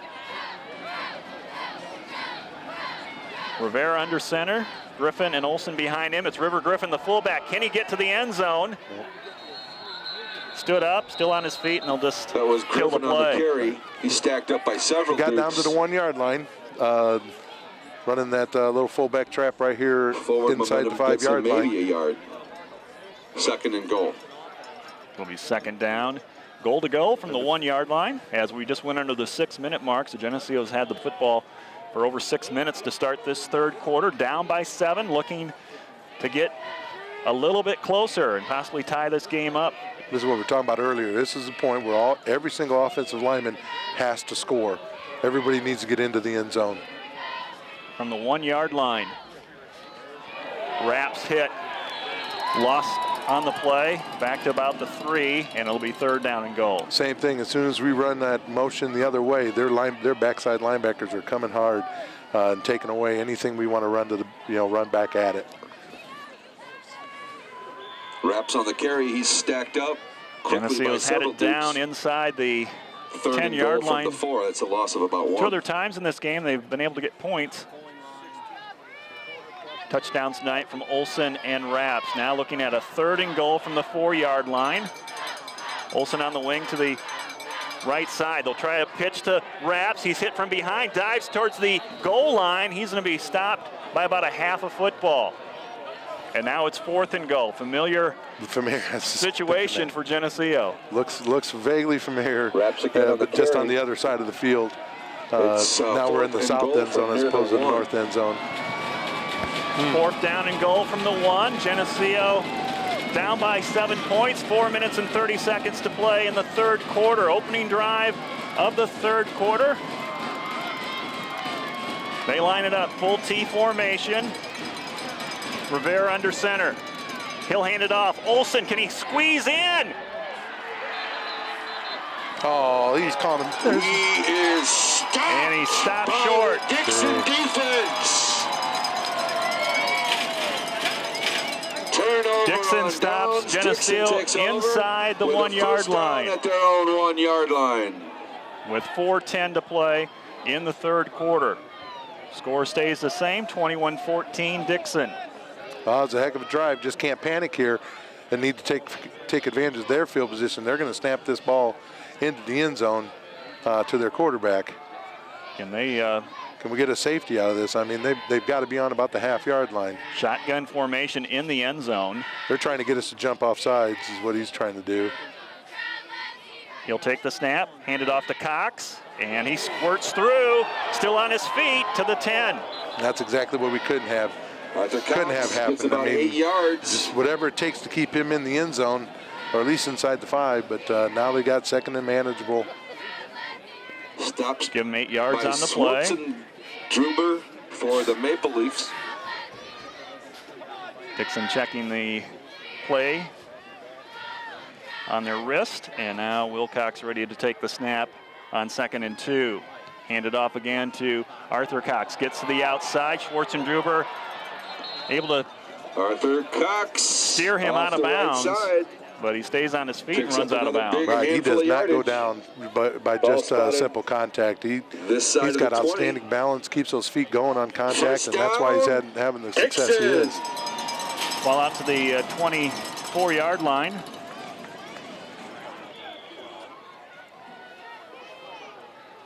First down play coming up for the Dukes, up by 7 in this 3rd quarter. Wilcox swings it out. Can't run by it. Has it completed to Christensen, and tackle made Tyler Christensen at the 35-yard line by Peyton Clausen. First down, Pischke. Dixon. Got to keep it in front of you. Got to keep him in front of you. He gained another 12 yards after the initial contact because we kind of run by it and leave our feet. But now they're here. They're almost at midfield already. Out to the 37, 1st and 10. Wilcox in the pocket. Long pass, far sideline, overshot his receiver, incomplete. Thank goodness, because Zach Olson kind of turned around there. The disappointing thing there is we had a lot of hard work. 80 yards we went and didn't get paid for 5 or 7 minutes worth of work. But and now here they are already out to midfield. So somebody's got to step up and make a play here. Maybe get another turnover. Incomplete pass, stops the clock, 3:17 to play in the 3rd quarter. Dixon up by 7 from their own 37. It's Cox with the handoff. Bounces it to the outside. He'll run out of bounds after a short run to the 42. Cox on the carry, those pulling tackles and pulling linemen are getting out into our defensive end. And, kind of like last week, we talked about last week, you need to attack those guys instead of playing catch with them. Attack those guys and make that running back think a little bit of what he has to do. 3rd and 4. Wilcox. Pass is complete to Van Sickle on the outside. It's a first down at midfield. Right, they're kind of in a rhythm now. Up to the 50-yard you kind of feel their rhythm. Throwing to the outside, do a little run. Dixon. Let's throw a little bit, let's run a little bit. We talked about earlier, we're on our heels. 3 minutes and 6 seconds to play in the 3rd quarter. 1st and 10. Quick out, pass is caught. About 9 yards on that play after a Wilcox to Van Sickle. 4-yard pass. He ran for 5. Give him 9 yards. 2nd and about 2. When we talk about how it's tough to go 80 yards, you know, they're going to have to go 99. They put about 60 yards together right now. 2nd down and 2. Arthur Cox up ahead into a pile, enough to get the first down to the Geneseo 39. Cox he knew what he needed. He just lowered his shoulder and no dancing whatsoever. First down. Get his first down. Dixon.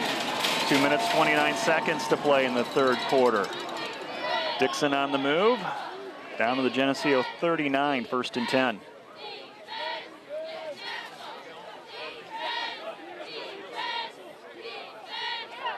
Pass play coming up. Wilcox off the fingertips of his intended receiver, Harrison. Incomplete. That stops the clock. 2:15. We're going to need more of that. 2nd and 10 for More the of that where the incomplete pass or whatever. But be my guess, here comes a run. You know, don't get a complete pass on first down. Here comes a run.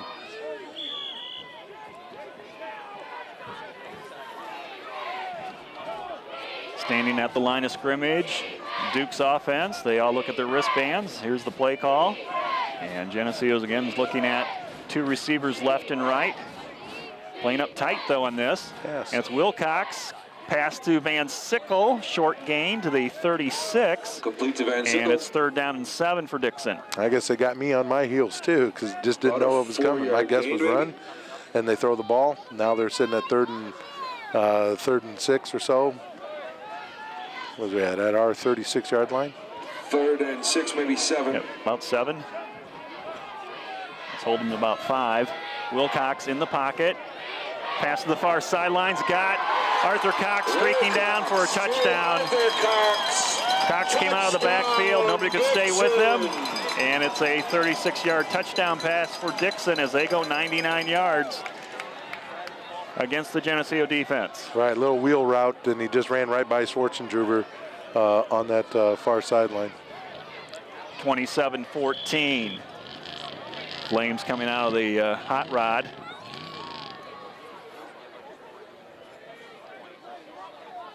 And here comes the extra point attempt from Clemens.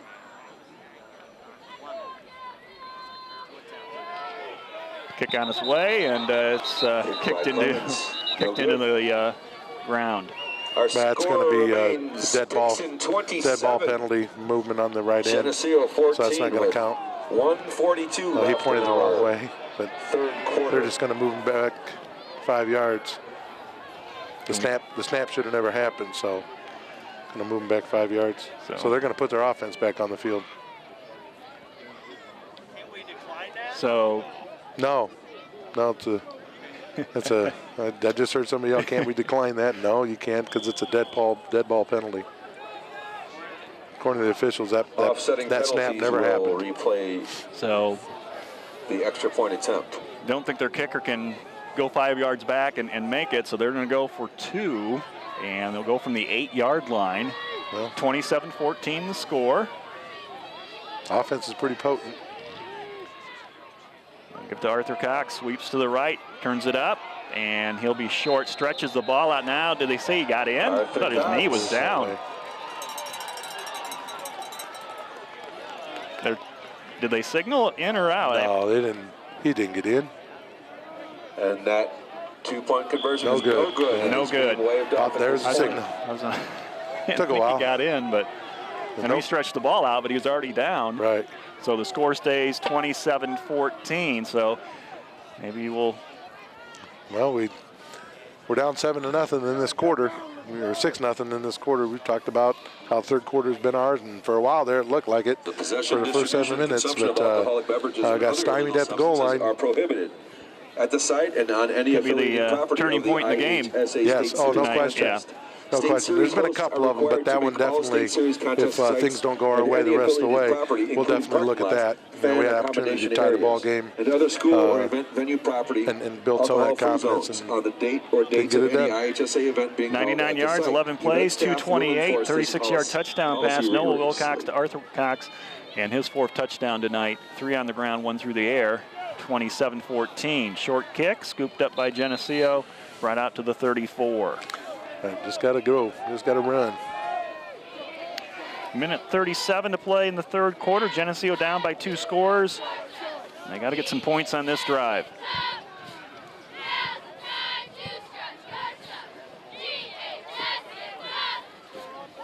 They'll start from their 34.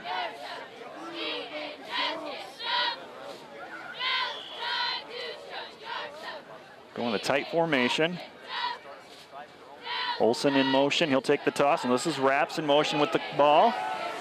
And backs his way to the original line of scrimmage. Was looking like that was going to be a loss on the play, but fought his way back. Good job. This is what we were talking about, though. It looked like he was trying to get here to the sidelines, and there's just no room to run. They're doing a great job with their forcing things to what the old terminology, I don't know if it still is, forcing things to spill to the sidelines by having guys just lined up right there on the line of scrimmage. 2nd and 10. Second down for Geneseo. They need 10 from their own 34. Rivera, play action. Quick little pass into Kyle Wise on the quick slant.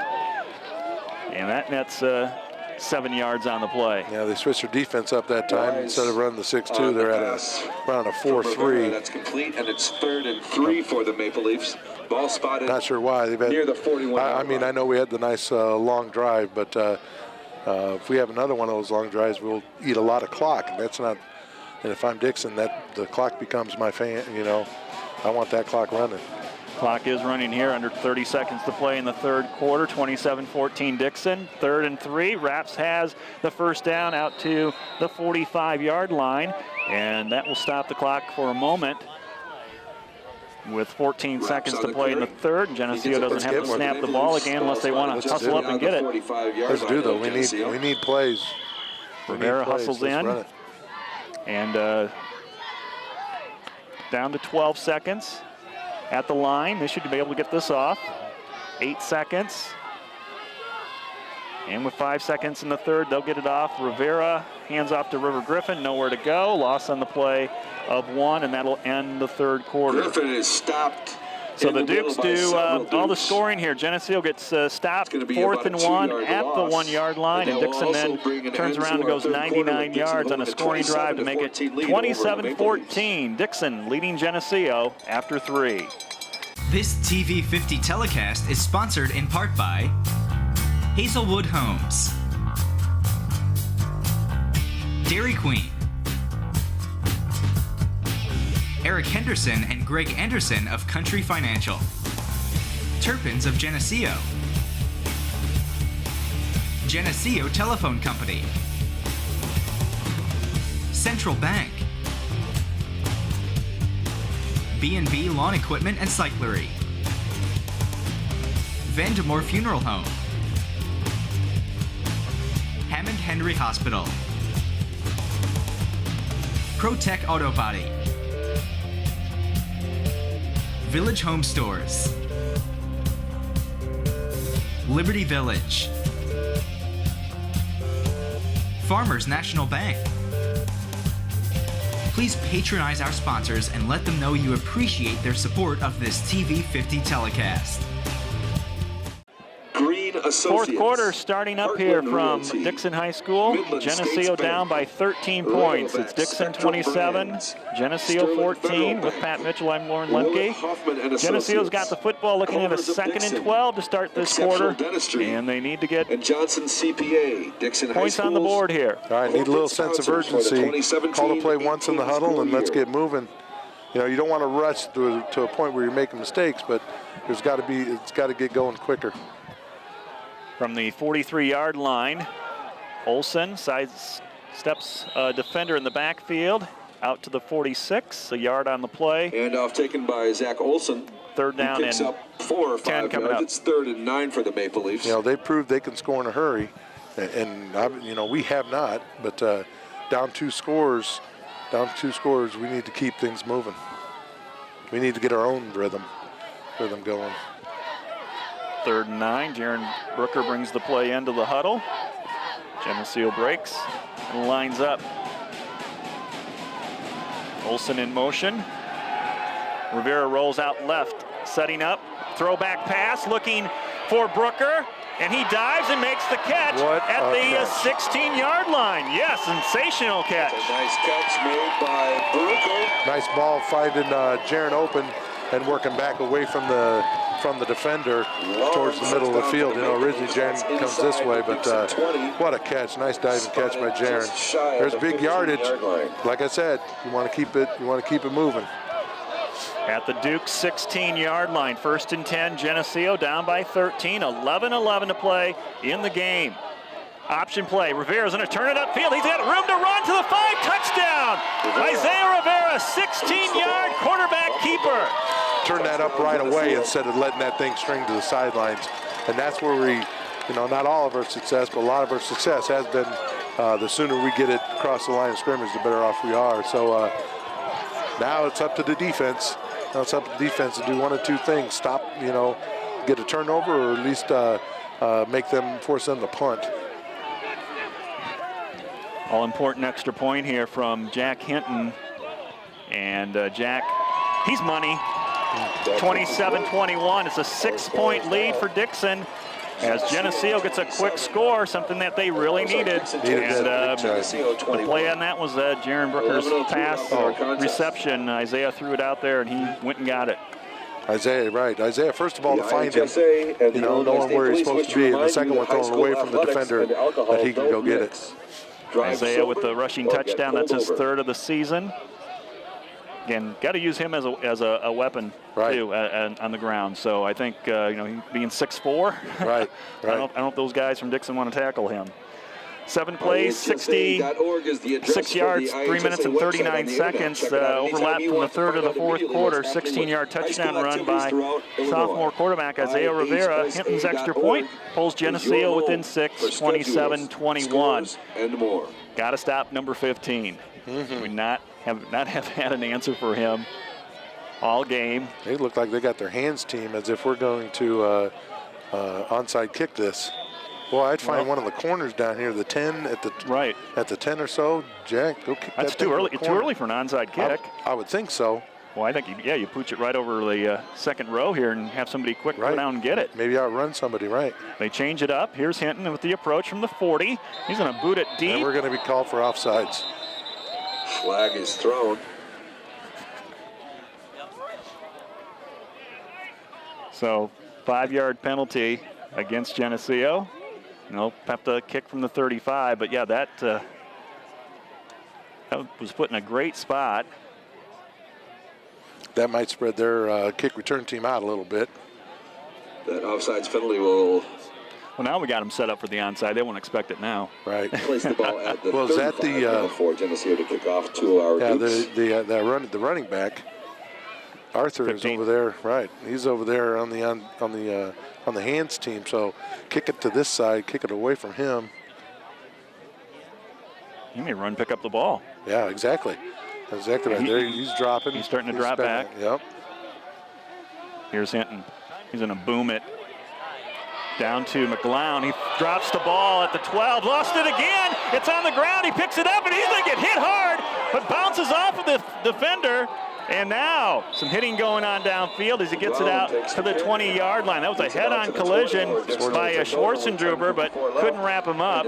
And I don't know why the Dixon player's going up there and talking to him. The Schwarzendruber, I have no idea what he had to say, but that was a heck of a hit to start with by Schwarzendruber. But okay, that plays over onto the defense.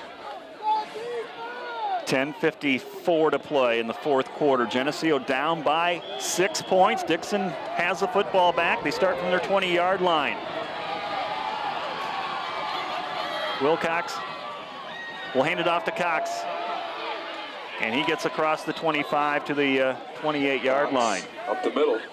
He's a good runner. He's, like I said, he gets lost in behind that line, the offensive line, because he does run. First of all, he's low already due to his stature, but then he lowers his shoulders too, and to really get lost behind them. So got to keep him penned in right here. 2nd down and 3 from the 27-yard line. Tight coverage by Geneseo. Wilcox in trouble. Pitches it back to Wilcox, and he is dropped back at the 27. No gain on the play, so Wilcox trying to improvise. Right. Even though Jaron didn't make the tackle there, he just stayed there, stood his ground, and forced him one way or the other instead of charging him and letting him just juke right by him. But it forced him back to the rest of the defense. That's how you got to play that guy. 3rd down and 3. Clock running. We're under 10 minutes to play in the game. 27-21. Dixon with a 7-point lead as Geneseo has just scored in this 4th quarter to cut a 13-point deficit down to 6. Handoff Cox trying to get to the outside. He's got room to run, and there's a hold right here. Yeah, it's coming back. Let him run. And Cox is going to take it all the way down. And he's taunting at the end of the play too. Oh, there's another 15. You betcha. We'll take 25 yards there. Hold right in front of us at the 40. Then Wilcox wagging his finger at whatever he was doing. And so there's going to be some yardage coming back. Swartz got to keep his cool. Let that guy make the mistake. Because the guy had words with Swartz earlier. Swartz got to keep his cool and make sure he doesn't get offsetting. That's what coaches and players are telling him right now. Okay, so the spot foul here, and then you tack on the taunting at the end, I would think. I would think you go back about the 15-yard line. A 10-yard penalty for holding, and then a 15. 31, and then 16, yeah, I would think. Holding.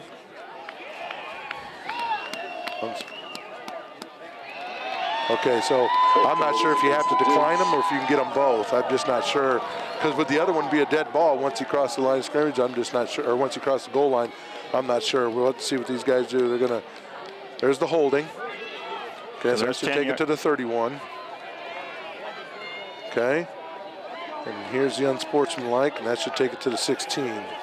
And was 3rd down and 3, right? Well, so but they replay the down because of the holding, I would assume. Right, but it's so still 3rd down, right? 3rd down and long now. Right. So 3rd down and 14. They've had no problem picking up 15 yards tonight, but boy, it didn't take him though. It didn't take him long. Just spring right out there. We've got to keep him contained on that edge. The defensive ends can't allow those pulling linemen to knock him back. You can't sit and play catch with them. 3rd and 14, 9:30 to play in the game. Football at the Dixon 16-yard line. Wilcox shotgun formation, takes a snap. He's going to throw with pressure coming. Steps up, throws, and it is caught on the far sideline. It's a 1st down for the Dukes. 1st down. Opportunity there. We didn't take advantage of a beautiful opportunity that Dixon gave us. It's one thing to allow them to catch it in front of the 1st down and make the tackle, but you can't let them catch it past the 1st down and make the tackle. Football out especially to in that situation. Dixon 1st down out to the 32 with one of their linemen, number 65. He's going to hobble off the field. They'll have to get a substitution in for him. It's like an ankle.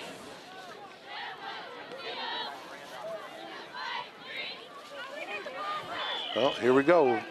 New set of downs for Dixon. We've got to dial up something here. 1st down for Dixon's. Ball spotted at the 32. Ready to go on 1st and 10. Wilcox, shotgun. I'm sure he's going to, the running back's going to test the ball here. And he does. They hand it off left side. And we're reaching at the end. We can't allow him outside. We got to string that to the sideline. Plain and simple. We're getting stopped. We're getting our stalemate in the wrong spot.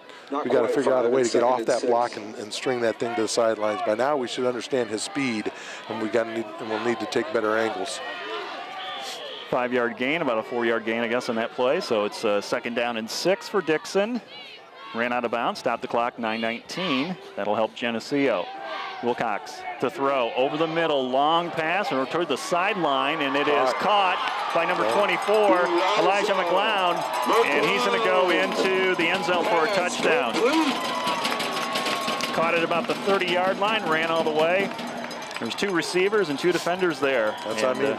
This is the type of offense where, we're playing with fire when we don't score from the goal line and when we have great field position in the 1st half and not able to move the ball. So, because they've shown they can score from anywhere on the field, running or throwing.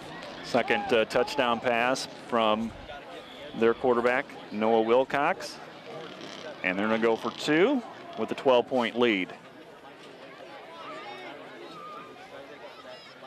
Wilcox looking, throwing to the far corner, incomplete, and the score stays a 12-point game, 33-21. Right, same pick plays they ran for their 2-point conversion in the Dixon first half. 33, Geneseo 21. 9 minutes and 9 seconds left. Three steps forward, 2 steps back. So the third annual kind of Dixon Public Schools same situation Athletic Dixon had Department last drawdown week is when next they Saturday. Mark your lost a calendars. 13-point lead in the Plan on fourth coming to the quarter. VFW Maybe on Geneseo Saturday, can November 12th for a night of do it again. entertainment and a chance to win $5,000. The dinner will begin at 6 p.m. and the drawdown will begin at 7. Tickets cost $50, which includes 2 dinners. 9 minutes, 9 And are seconds to available play. now. Head to the concession stand, see a Booster Club officer. For that scoring drive, 6 plays, 80 yards, under a minute, 54 seconds, and that 64-yard touchdown pass. Noah Wilcox to McLeod, that Dixon Dukes and it's football has qualified for the 33-21. IHSA yeah, third state and playoffs. 14 after Congratulations to Coach they got a Smith, touchdown call his back. assistant There's coaches, and we our talk about the players key on that plays. public. There's another one right there where they're winning the key play battle. We usually talk about there's 4 or 5 plays throughout a game that probably determine the outcome of the game, not just one. And who wins most of those plays usually determines who's going to win a ball game.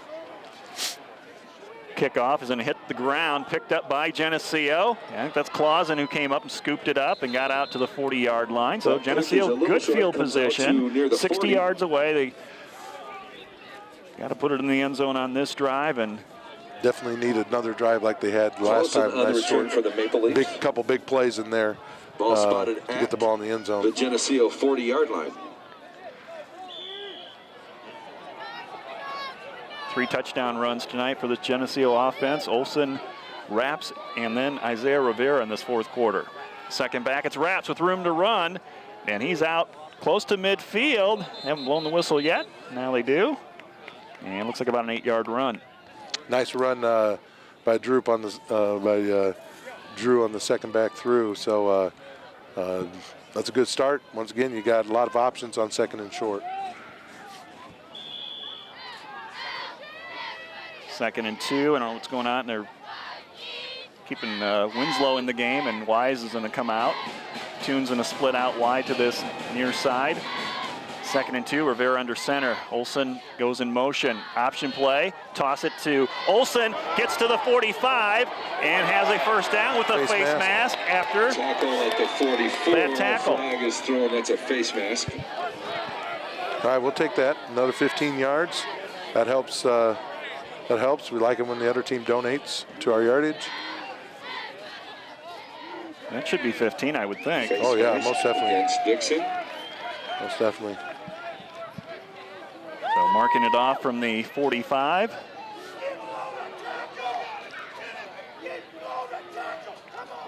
Down to the 29. It's always fun doing games in the stands. Especially when you're near the other fans. 1st and 10, Geneseo football just inside the Dixon 30, 8:20 to play in the game. Geneseo hanging around. It's the fullback, Griffin. It looked like Isaiah waited to the last second to put that in his belly. I'm not sure he was reading that or not. I just couldn't tell.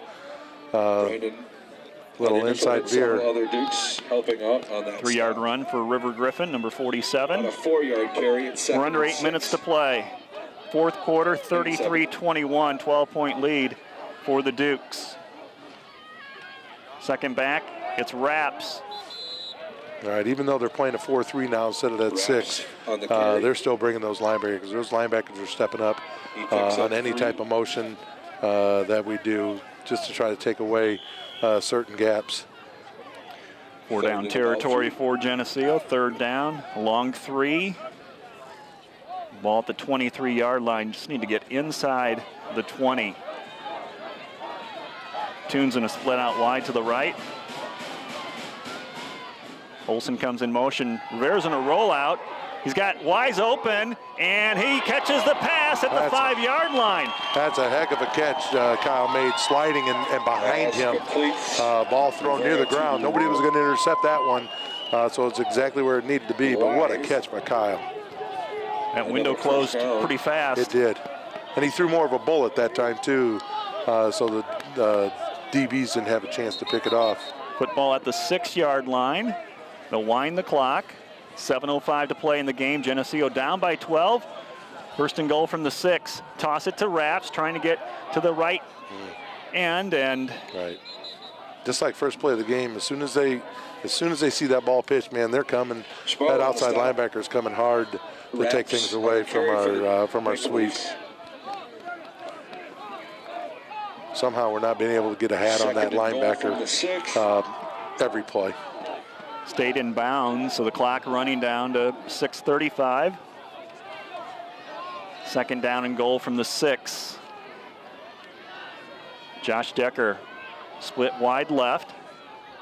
Olsen getting a motion. They'll toss it out to Olsen, cutting back to the goal line, and again he's down to that same spot. That guy does not want that ball into that end zone, it seems like. That's the third time we've been at inches inside the 1 at the goal line.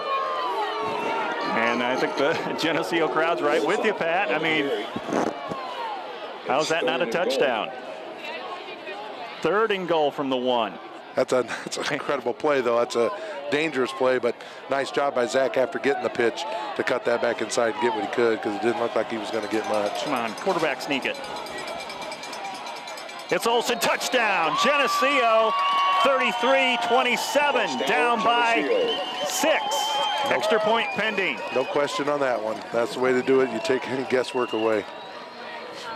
5 minutes and 40 seconds to play in the game. Geneseo not going away. They're hanging in here. Hinton for the extra point. Jacob McConnell puts it down, and it is good. And the kicking game is good. Becoming larger and larger in this game right now. 33-28. 5-point lead is all for Dixon. Right. Feels like it did about 10 minutes ago, didn't it? Here we go. Got to make sure we take care of the kickoff, and if we don't recover an onside or whatever we happen to do, got to stop them defensively somehow. Take away that running back, and then of course they threw the last one 64 yards. So they're a potent offense, and we need to come up with a play. Somebody needs to make a big play. Right now, Dixon's sitting on a season low of 33 points. Like I said, they've scored between 42 and they put up 69 twice this season. So. And, maybe all those points are being scored in the first half. I didn't look too closely at, just knew they scored a bunch of points. So here's Geneseo to kick off within 5 here with 5 minutes and 40 seconds to play. Find 15 and don't kick it anywhere near him. Here he is in the same spot. Again, I think it's too early for an onside. I would agree with that. 3 turnovers tonight by Dixon. Geneseo would like to get a 4th against them. Here's Hinton. Little pooch kick hitting at the 25. Still on the ground. Nobody's picked it up yet. Now Arthur Cox has it, and he's going to be tackled at about the 27-yard line. Cox takes the ball. Relax. We don't want any cheap. Don't need to give him any more yards. No free yards.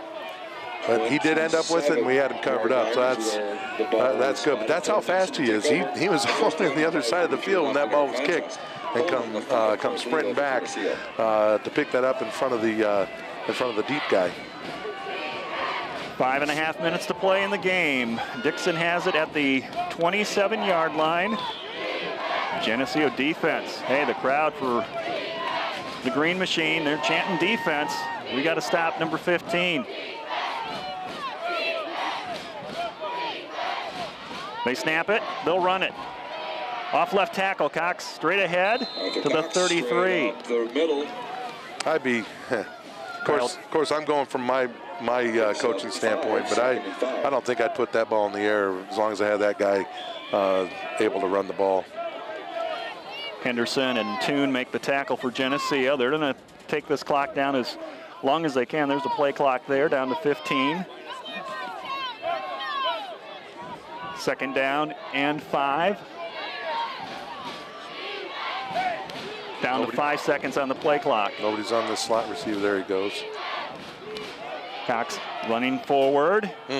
and has the first down out to the 39-yard line. He's doing there what we like our running backs to do. He's just lowering his shoulder, getting in behind his lineman. He's not afraid to put his shoulder in the back of his lineman and then possibly squirt out the other side.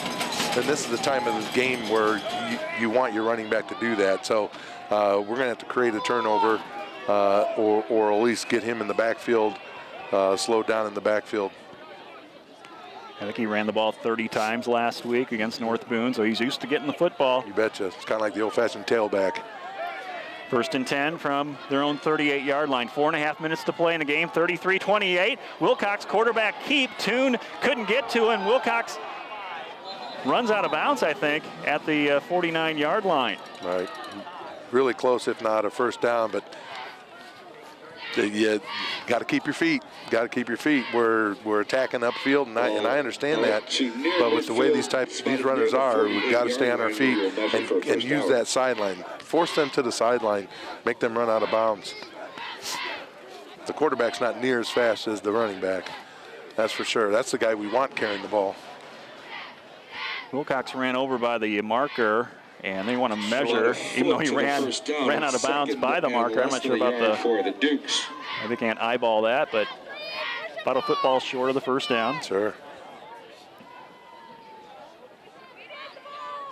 I think that was run all the way. I think so too. Yeah, we just missed the tackle back there. Right. So second down and about a football to go for Dixon. 4:20 to play in the game. Geneseo did have a lead in this game early in the first quarter, 7-6. Dixon's been out ahead of Geneseo by 13 and 12 points, and Geneseo's cut it to 5. 33-28 is the score. Dixon on top with the football, 4:21 to play in the game. Second and short. They're going to throw on second and short. Wilcox, nobody open, backpedaling, trying to find somebody. Now he throws open receiver. Christensen at the 44-yard line. Way too much time to throw, and you can't count or you can't expect your DBs to cover that long. I mean, it wasn't surprising. He also had another guy running down the left sideline as well. New set of downs for Dixon. 4 minutes to go in the fourth quarter. Geneseo. Sitting on the Geneseo 42-yard line. Geneseo with 3 timeouts in this half. We need to come up with a defensive stop and get the ball back. Down by 5. Wilcox in the shotgun formation. Arthur Cox right behind him. And they will hand him the football. And he gets free to the 30, the 20, the 10, and he's into the end zone for a touchdown of over 40 yards. Just a nice little crease there. Touchdown, Dixon. For him, he finds the crease, very patient, and he has speed to accelerate through the gap. So we're going to need another miracle. I mean, right, we need 2 touchdowns in under 4 minutes to go. And then somehow not get the ball. Recovered an onside kick in there. Extra point coming up here. Dixon's going to kick it. Up by 11. Nicholas Clemens. And he puts this one through, makes it 40. That kick is up, and it is 40 to 28. Got to believe, though. You got to believe. Got to keep playing. Got to keep playing out the rest and just in our contest see what happens. Well, we got to get a touchdown, get an onside kick. I mean, that's how North Boone came back last week and beat Dixon. So maybe we use that same formula. But yeah, we definitely got to get a quick score here. Correct.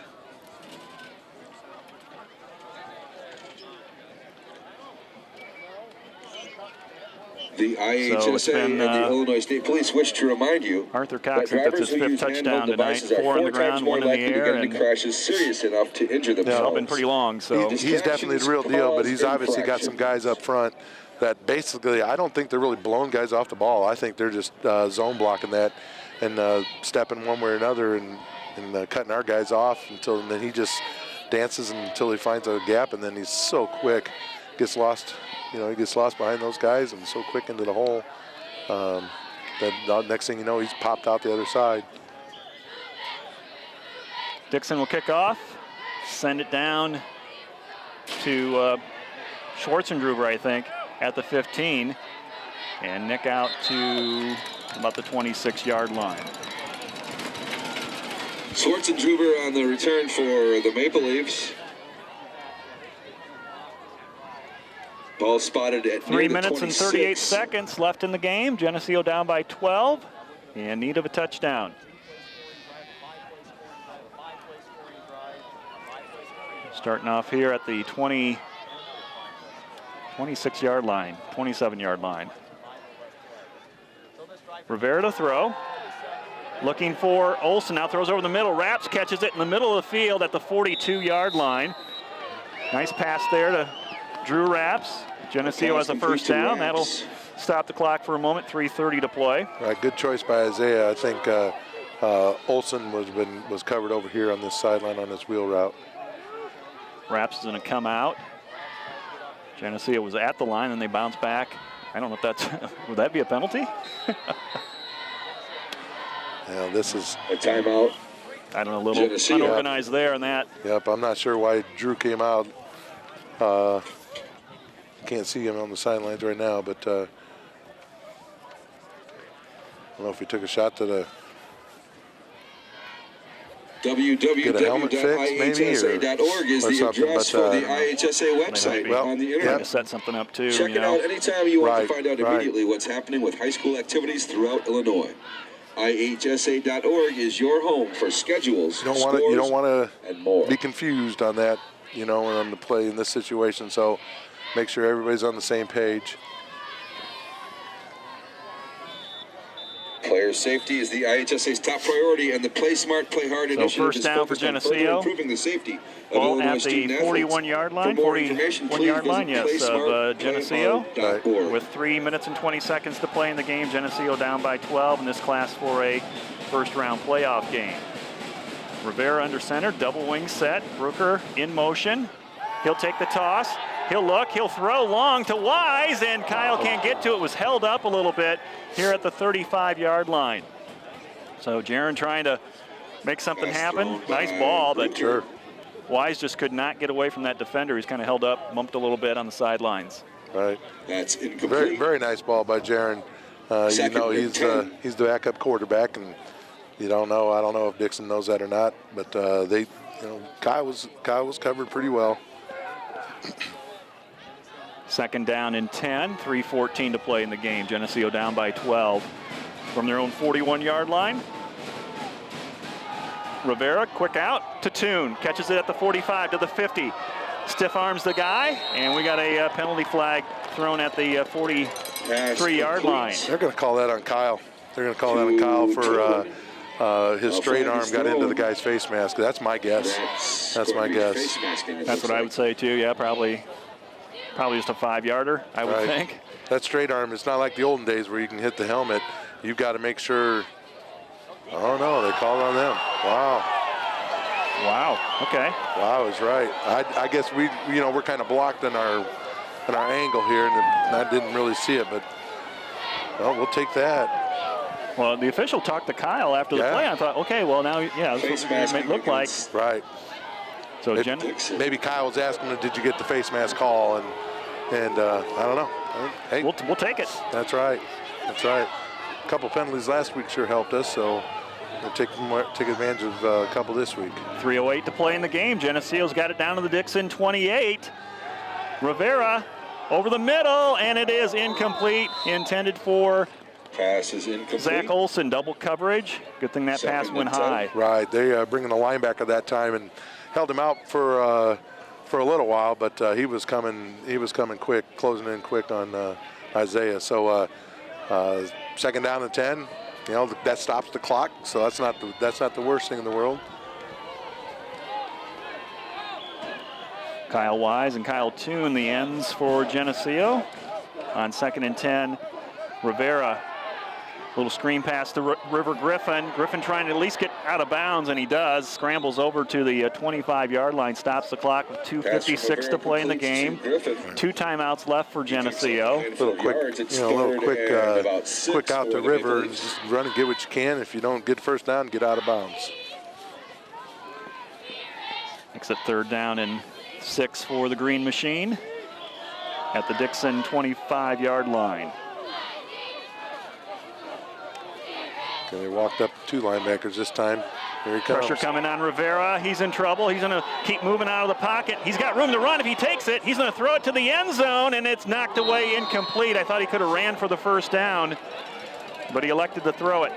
Callison on the defense. Right, very heads-up play for him to get out here, you know, out of the pocket, because he had guys all, you know, all around him. And then he found his receiver down there. I think he was hoping the defensive back didn't see it coming. Looked like we're trying to play a little coy down there, not tell the defensive back, not let the defensive back see the ball's coming. But he made a great play, knocking it away.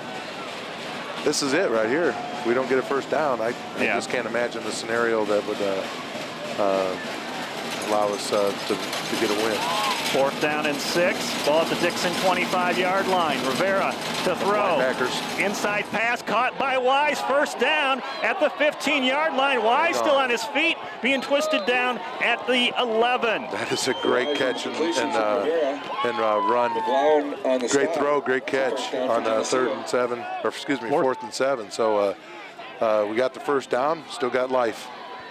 Ball outside the 10-yard line, so it'll be 1st and 10 from the 11. And what do we do, spike the ball? Yes, stop that clock on first down. This is what we talked about a few weeks ago.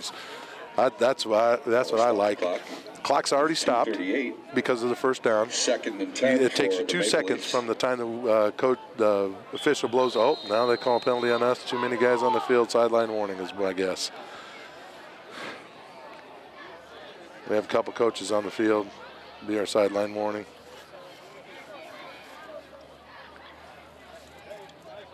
So 2nd down and 10 coming up for Geneseo. Now the ball is just outside the 10-yard line, so we can pick up another first down. We've had it. Yeah, exactly. At the 1-inch line 3 times tonight. Exactly. But I like that spiking on first down. Now you got 3 downs. You got a chance to settle down after you know, instead of rushing to get the next play off. Toon split out wide left. Wise on the right-hand side. Olsen in motion. Option play. Toss it to Olsen. It's a fumble, but he'll fall back on it.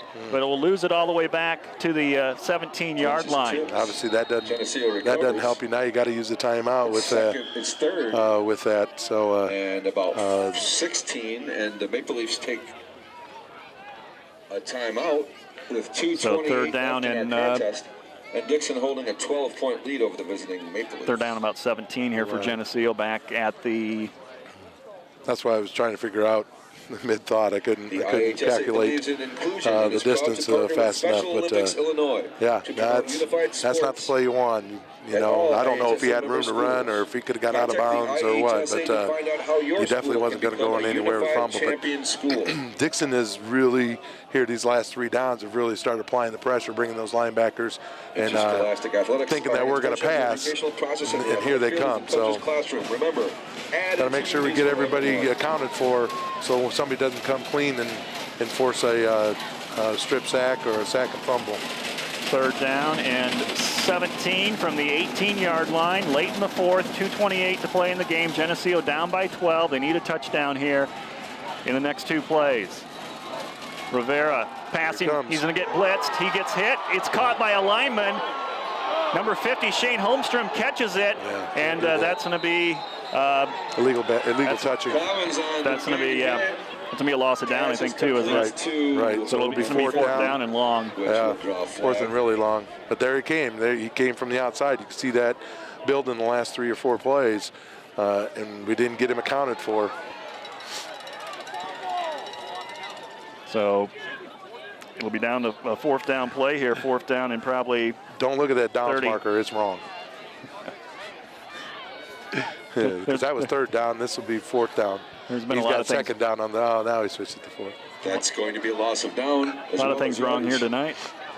For the Maple Leafs, so that's going to bring about a 4th down. Well, basically, you got to get yourself a touchdown. You need a 27-yard play. Dixon. I know you can get a 1st down at the 1, but you know, you need a 27-yard play here. Toon to the left, Wise to the right in the wide receiver position. 4th down from the 27. Long drop by Rivera. He's going to go to the end zone to Wise. Can he get to it? He does. Touchdown. Oh, might have got off with a push. Might have got with a push. And it's a touchdown. Wow. Might have got away with one. He might have got away. I don't think there's a might about it. At least from our angle. Touchdown. But there's still life, you know. Still hanging. Life. In softball, we say never trust an umpire to make the right call. Hey, that time it worked in our favor. Extra point coming from Jack Hinton. Geneseo within 6, 40-34. High snap, Hinton's extra point, good. Now do you onside kick? Now we're in that question. Now we're in that time frame where you go ahead and onside kick. We haven't stopped Dixon. No, they've stopped themselves tonight with turnovers. We haven't stopped them from their 1 yard line. We haven't stopped them from their, the 50. Not much difference. Not much difference. Well, it worked. I'm going to go back to last week. North Boone onside kick. Right. They got the ball and same situation, and beat Dixon in the last 30 seconds. So. Right. Can it happen 2 weeks in a row? Onside kick gives yourself a chance anyway. The pooch kick, not so much. Not as much, especially with the athletes that they have on their corners. And now you got to see where he's Arthur over Cox here on this side lines now. up here. Mm-hmm. They just switched their guys around. Same deep guy. We kicked it deep to this hash mark, and so now he's on the side with this hash mark. Jack, a right-footed kicker. I mean, usually it's easier to kick to your left, right, I think, on onside, but. Yeah, I'm not sure. Sometimes those soccer guys, it doesn't matter.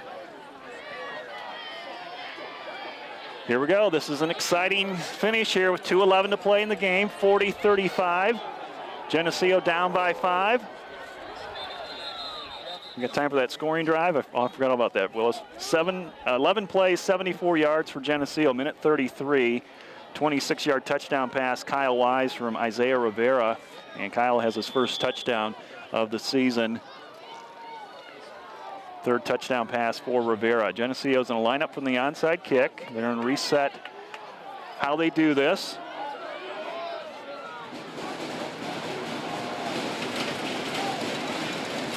I don't know if they know what's going on. Play clock's down to 5. Got to kick Play clock's at 3. Cost them 5 yards here. It's still, the ball still has to go 10 yards. Right. But it's going to put it back to the 35. So I don't know what. I understand 5 yards don't make that much difference, but.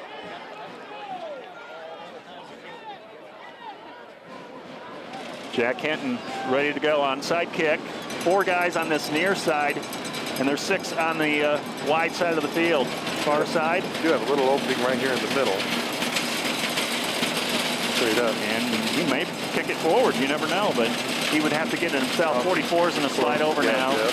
Here's Hinton on the onside kick. And kicks it right to a guy at the 45-yard line. So takes the ball. One timeout left for Geneseo. First down, Dixon. They got to keep him from getting the first down. We might get the ball back with a little time. Correct. Gonna be really close, though. I know what I do. I'd hand it off to number 15. Okay. We can key on him. 40-35. 5-point lead by Dixon. 2:10 to play in the game. The Dukes have the ball back. The Geneseo 46-yard line. 1 timeout left for Geneseo. Tight coverage by Geneseo. It's Cox running the football. He's down the sideline, and he is going to be taken down at the 35-yard line. First down, Dixon. Don't know if he stayed in bounds or not. They're going to stop the clock just for a moment.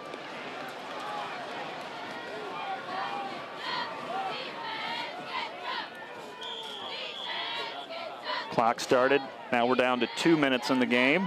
40-35, Dixon by 5. Football on the Geneseo 34-yard line. 1st and 10. And we'll take this down in our 10 seconds before they actually have to snap it. They'll take it down to about 1:40 on the game clock. Hand off Arthur Cox. Geneseo trying to pinch and get him. And he goes forward past the 30 to the 28-yard line. Handful of yards. Second down. Second and 4 about for second the and Dukes. 3. Second and 4. Right. Minute 28 to play in the game. Just hard to dial up a blitz against that guy because you just don't know where he's going to be.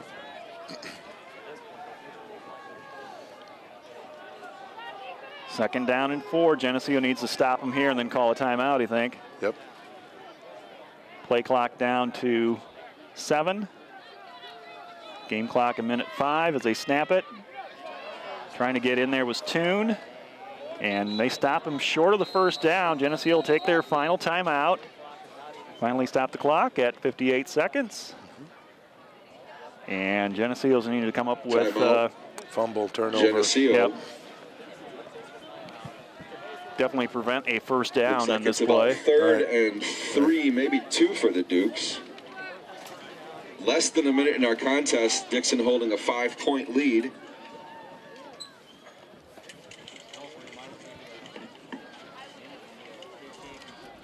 Yeah, you got nothing to lose here. You start sending a bunch of people, and hopefully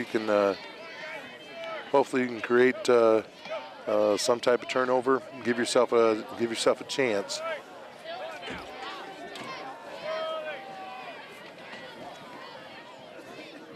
Third down and 2 for the Dukes. They have it at the Geneseo 25-yard line, and somehow Geneseo doesn't have to get in the backfield. Sell out.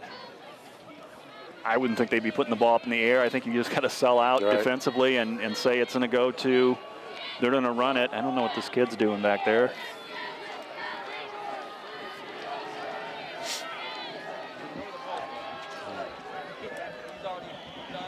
Here we go. Third down, 58 seconds left. 3rd and 2. Geneseo blitzing, trying to get to him. They do. They bring him back at the 29. Now it's 4th down and 5. Stopped in the backfield. And they got to snap the ball. They do have to snap the football. Well, the difference is what? They're taking their time setting the play clock there now. 17 seconds. And about 16, 17 seconds to try to get a 4th down and 5. And then plus they still run a play, whether it's punt or whatever. And then you got to hold them from the first down. They're going to they've got timeout left, right? Yeah, they got 3. They're going to use a timeout, I'm sure. Game clock down to 20 seconds, and they call a timeout. Let another second go off the clock. And we got 17.8 seconds left in the game. 4th down and 5 for Dixon. And happy to be the official Geneseo 29-yard line. Wilson Sporting Goods Company. You hit it right, though. We sold out in our game match today, brought guys. And exclusively in all competitions leading up to the crowning. Not too little, too late. But what it did, though, is it gave us opportunity. Because had they got the first down there, obviously it's over just like now. I can't imagine them punting the ball. Same thing. You hand it off to 15 and just see what you get. And we're going to do the same thing. We haven't stopped them too much all night long, so take your chances with him. For that matter, he just might run backwards. He could. Play a little cat and mouse for a while, run side to side for a while, Here we go. 18 seconds left, 4th and 5. They'll pass it over to Harrison, and he is stretched out. He's going to be short. The completion. He needed to get to the inside the 30-yard line. He comes up about a yard short. Geneseo's got 12 seconds left. 12.4 seconds. No timeouts left, and a chance at least to throw it down the field. A couple times, possibly maybe do the hook and lateral, whatever they got in store here. But no timeouts. No timeouts left, so anything. Clock stops on the first down, but I don't know if you have enough time to get up and spike it. You got to have more than 2 seconds left to spike it. But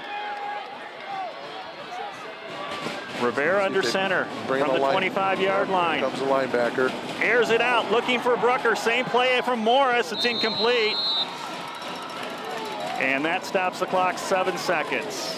So you got basically one more play now, because now you can't, even if you get a first down, you won't have enough time to spike the clock, because that's the only thing that's going to stop the clock other than incomplete pass. Jaron's going to come out. He's spent. Right.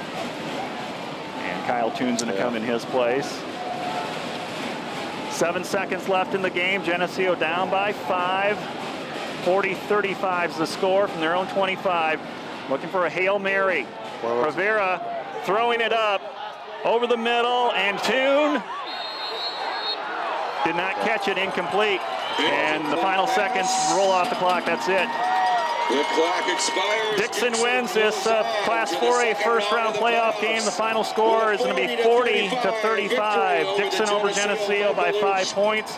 Geneseo ends the season at 5-5, and Dixon moves on now with a record of 9-1. Save lives, so the IHSA. You're going to look back at this game and opportunities. It was a game where we had opportunities, even though their offense was fantastic with the big plays, and we did too. We scored 35 points. That's a really good output for us. A very well played contest. We left some points on the Dixon field, High School, thanks you for especially coming. their Please opening of that third quarter, that drive. But nothing to be ashamed of. Nothing to be ashamed of. You played hard. You got there's a lot of people at this point last week who, I'm not sure what time it is, but who was thinking that the season was over last week. But these guys, they persevered. They played hard. You got to give them a lot of credit. I know they're disappointed now, but they're going to look back at the season and say, man, that was a tough schedule. And you younger guys, we're going to have to get better if we want to get to the places where we want to get and win championships. We got to figure out a way to get better. So, congratulations to the Leafs. Another, what did we say, 55? 55. 55, where we haven't had a losing season. And congratulations to Dixon. They move on, but I'm proud of our guys. They could have quit a long time ago, and they didn't. They got nothing to be ashamed of. Quickly, the stats: 28 first downs for Geneseo, 22 from Dixon, 241 yards on the ground for Geneseo, 163 through the air, so 404 in offense. Dixon had 545 total yards tonight, 315 rushing and 230 passing. Rushing, Arthur Cox 300 yards and 4 touchdowns. Wilcox 230 yards passing, 2 TDs. Running the ball, Griffin had 81, Raps 61, and Olsen 54. Raps a touchdown, 2 from Olsen. Rivera had a touchdown and 45 yards and 163 yards passing from Rivera. Kyle Wise, 6 catches, 77 yards, and a touchdown. So that's going to do it here, Pat. 40-35. Geneseo ends their season with a loss here in the playoffs at Dixon. Yeah, it's just it's a shame, but this is one of the better programs in the state of Illinois. There's a lot of teams that wish they were us. There's a number of proud tradition teams that are starting their winning streak or their season winning streak over. Our friends up at Joliet Catholic, they were 1-8 last year and 3-6 this year. Metamora was 4-5 this year. So those are some outstanding programs. And like I said, we got nothing to be ashamed of. But the sad part about this is the seniors. They have to leave now, and this group will never be the same. But seniors, that includes Jack Hinton, Kyle Toon, Jack Morrell, Drew Raps, Nick Schwartzendruver, Cade Coons, River Griffin, Shane Holmstrom, Noah Pritchard, Joe Stoll, Max Gentry, Cole Howard, Cody Brower, Josh Decker, Kyle Wise, Justin Perrin, and Heath Henderson. It was fun watching a number of these guys make that junior to senior leap, and we're proud. The town, everybody. It's a community program, and everybody's proud of those young men. So hats off to Dixon. Congratulations to them, but nothing to be ashamed of for the Green Machine. Pat, thanks a lot for your contribution this season. Glad to have you along. Keith and I took a vote here before this game, and it was unanimous. You're coming back. All right. Well, we got some other people to thank. Kim Kennett, happy birthday, Kim. She's helping out the WGRG 100.5 FM studio. Our statisticians all year long, Willis Andel, Parker Prohaska, Ron Hartman at Geneseo Communications, our technical coordinator, Keith Kennett, who makes this all happen. Thanks to you fans for following Geneseo football on TV 50. For Pat Mitchell, I'm Lauren Lemke. Again, the final score, 40-35. Dixon defeats Geneseo. So long from Dixon.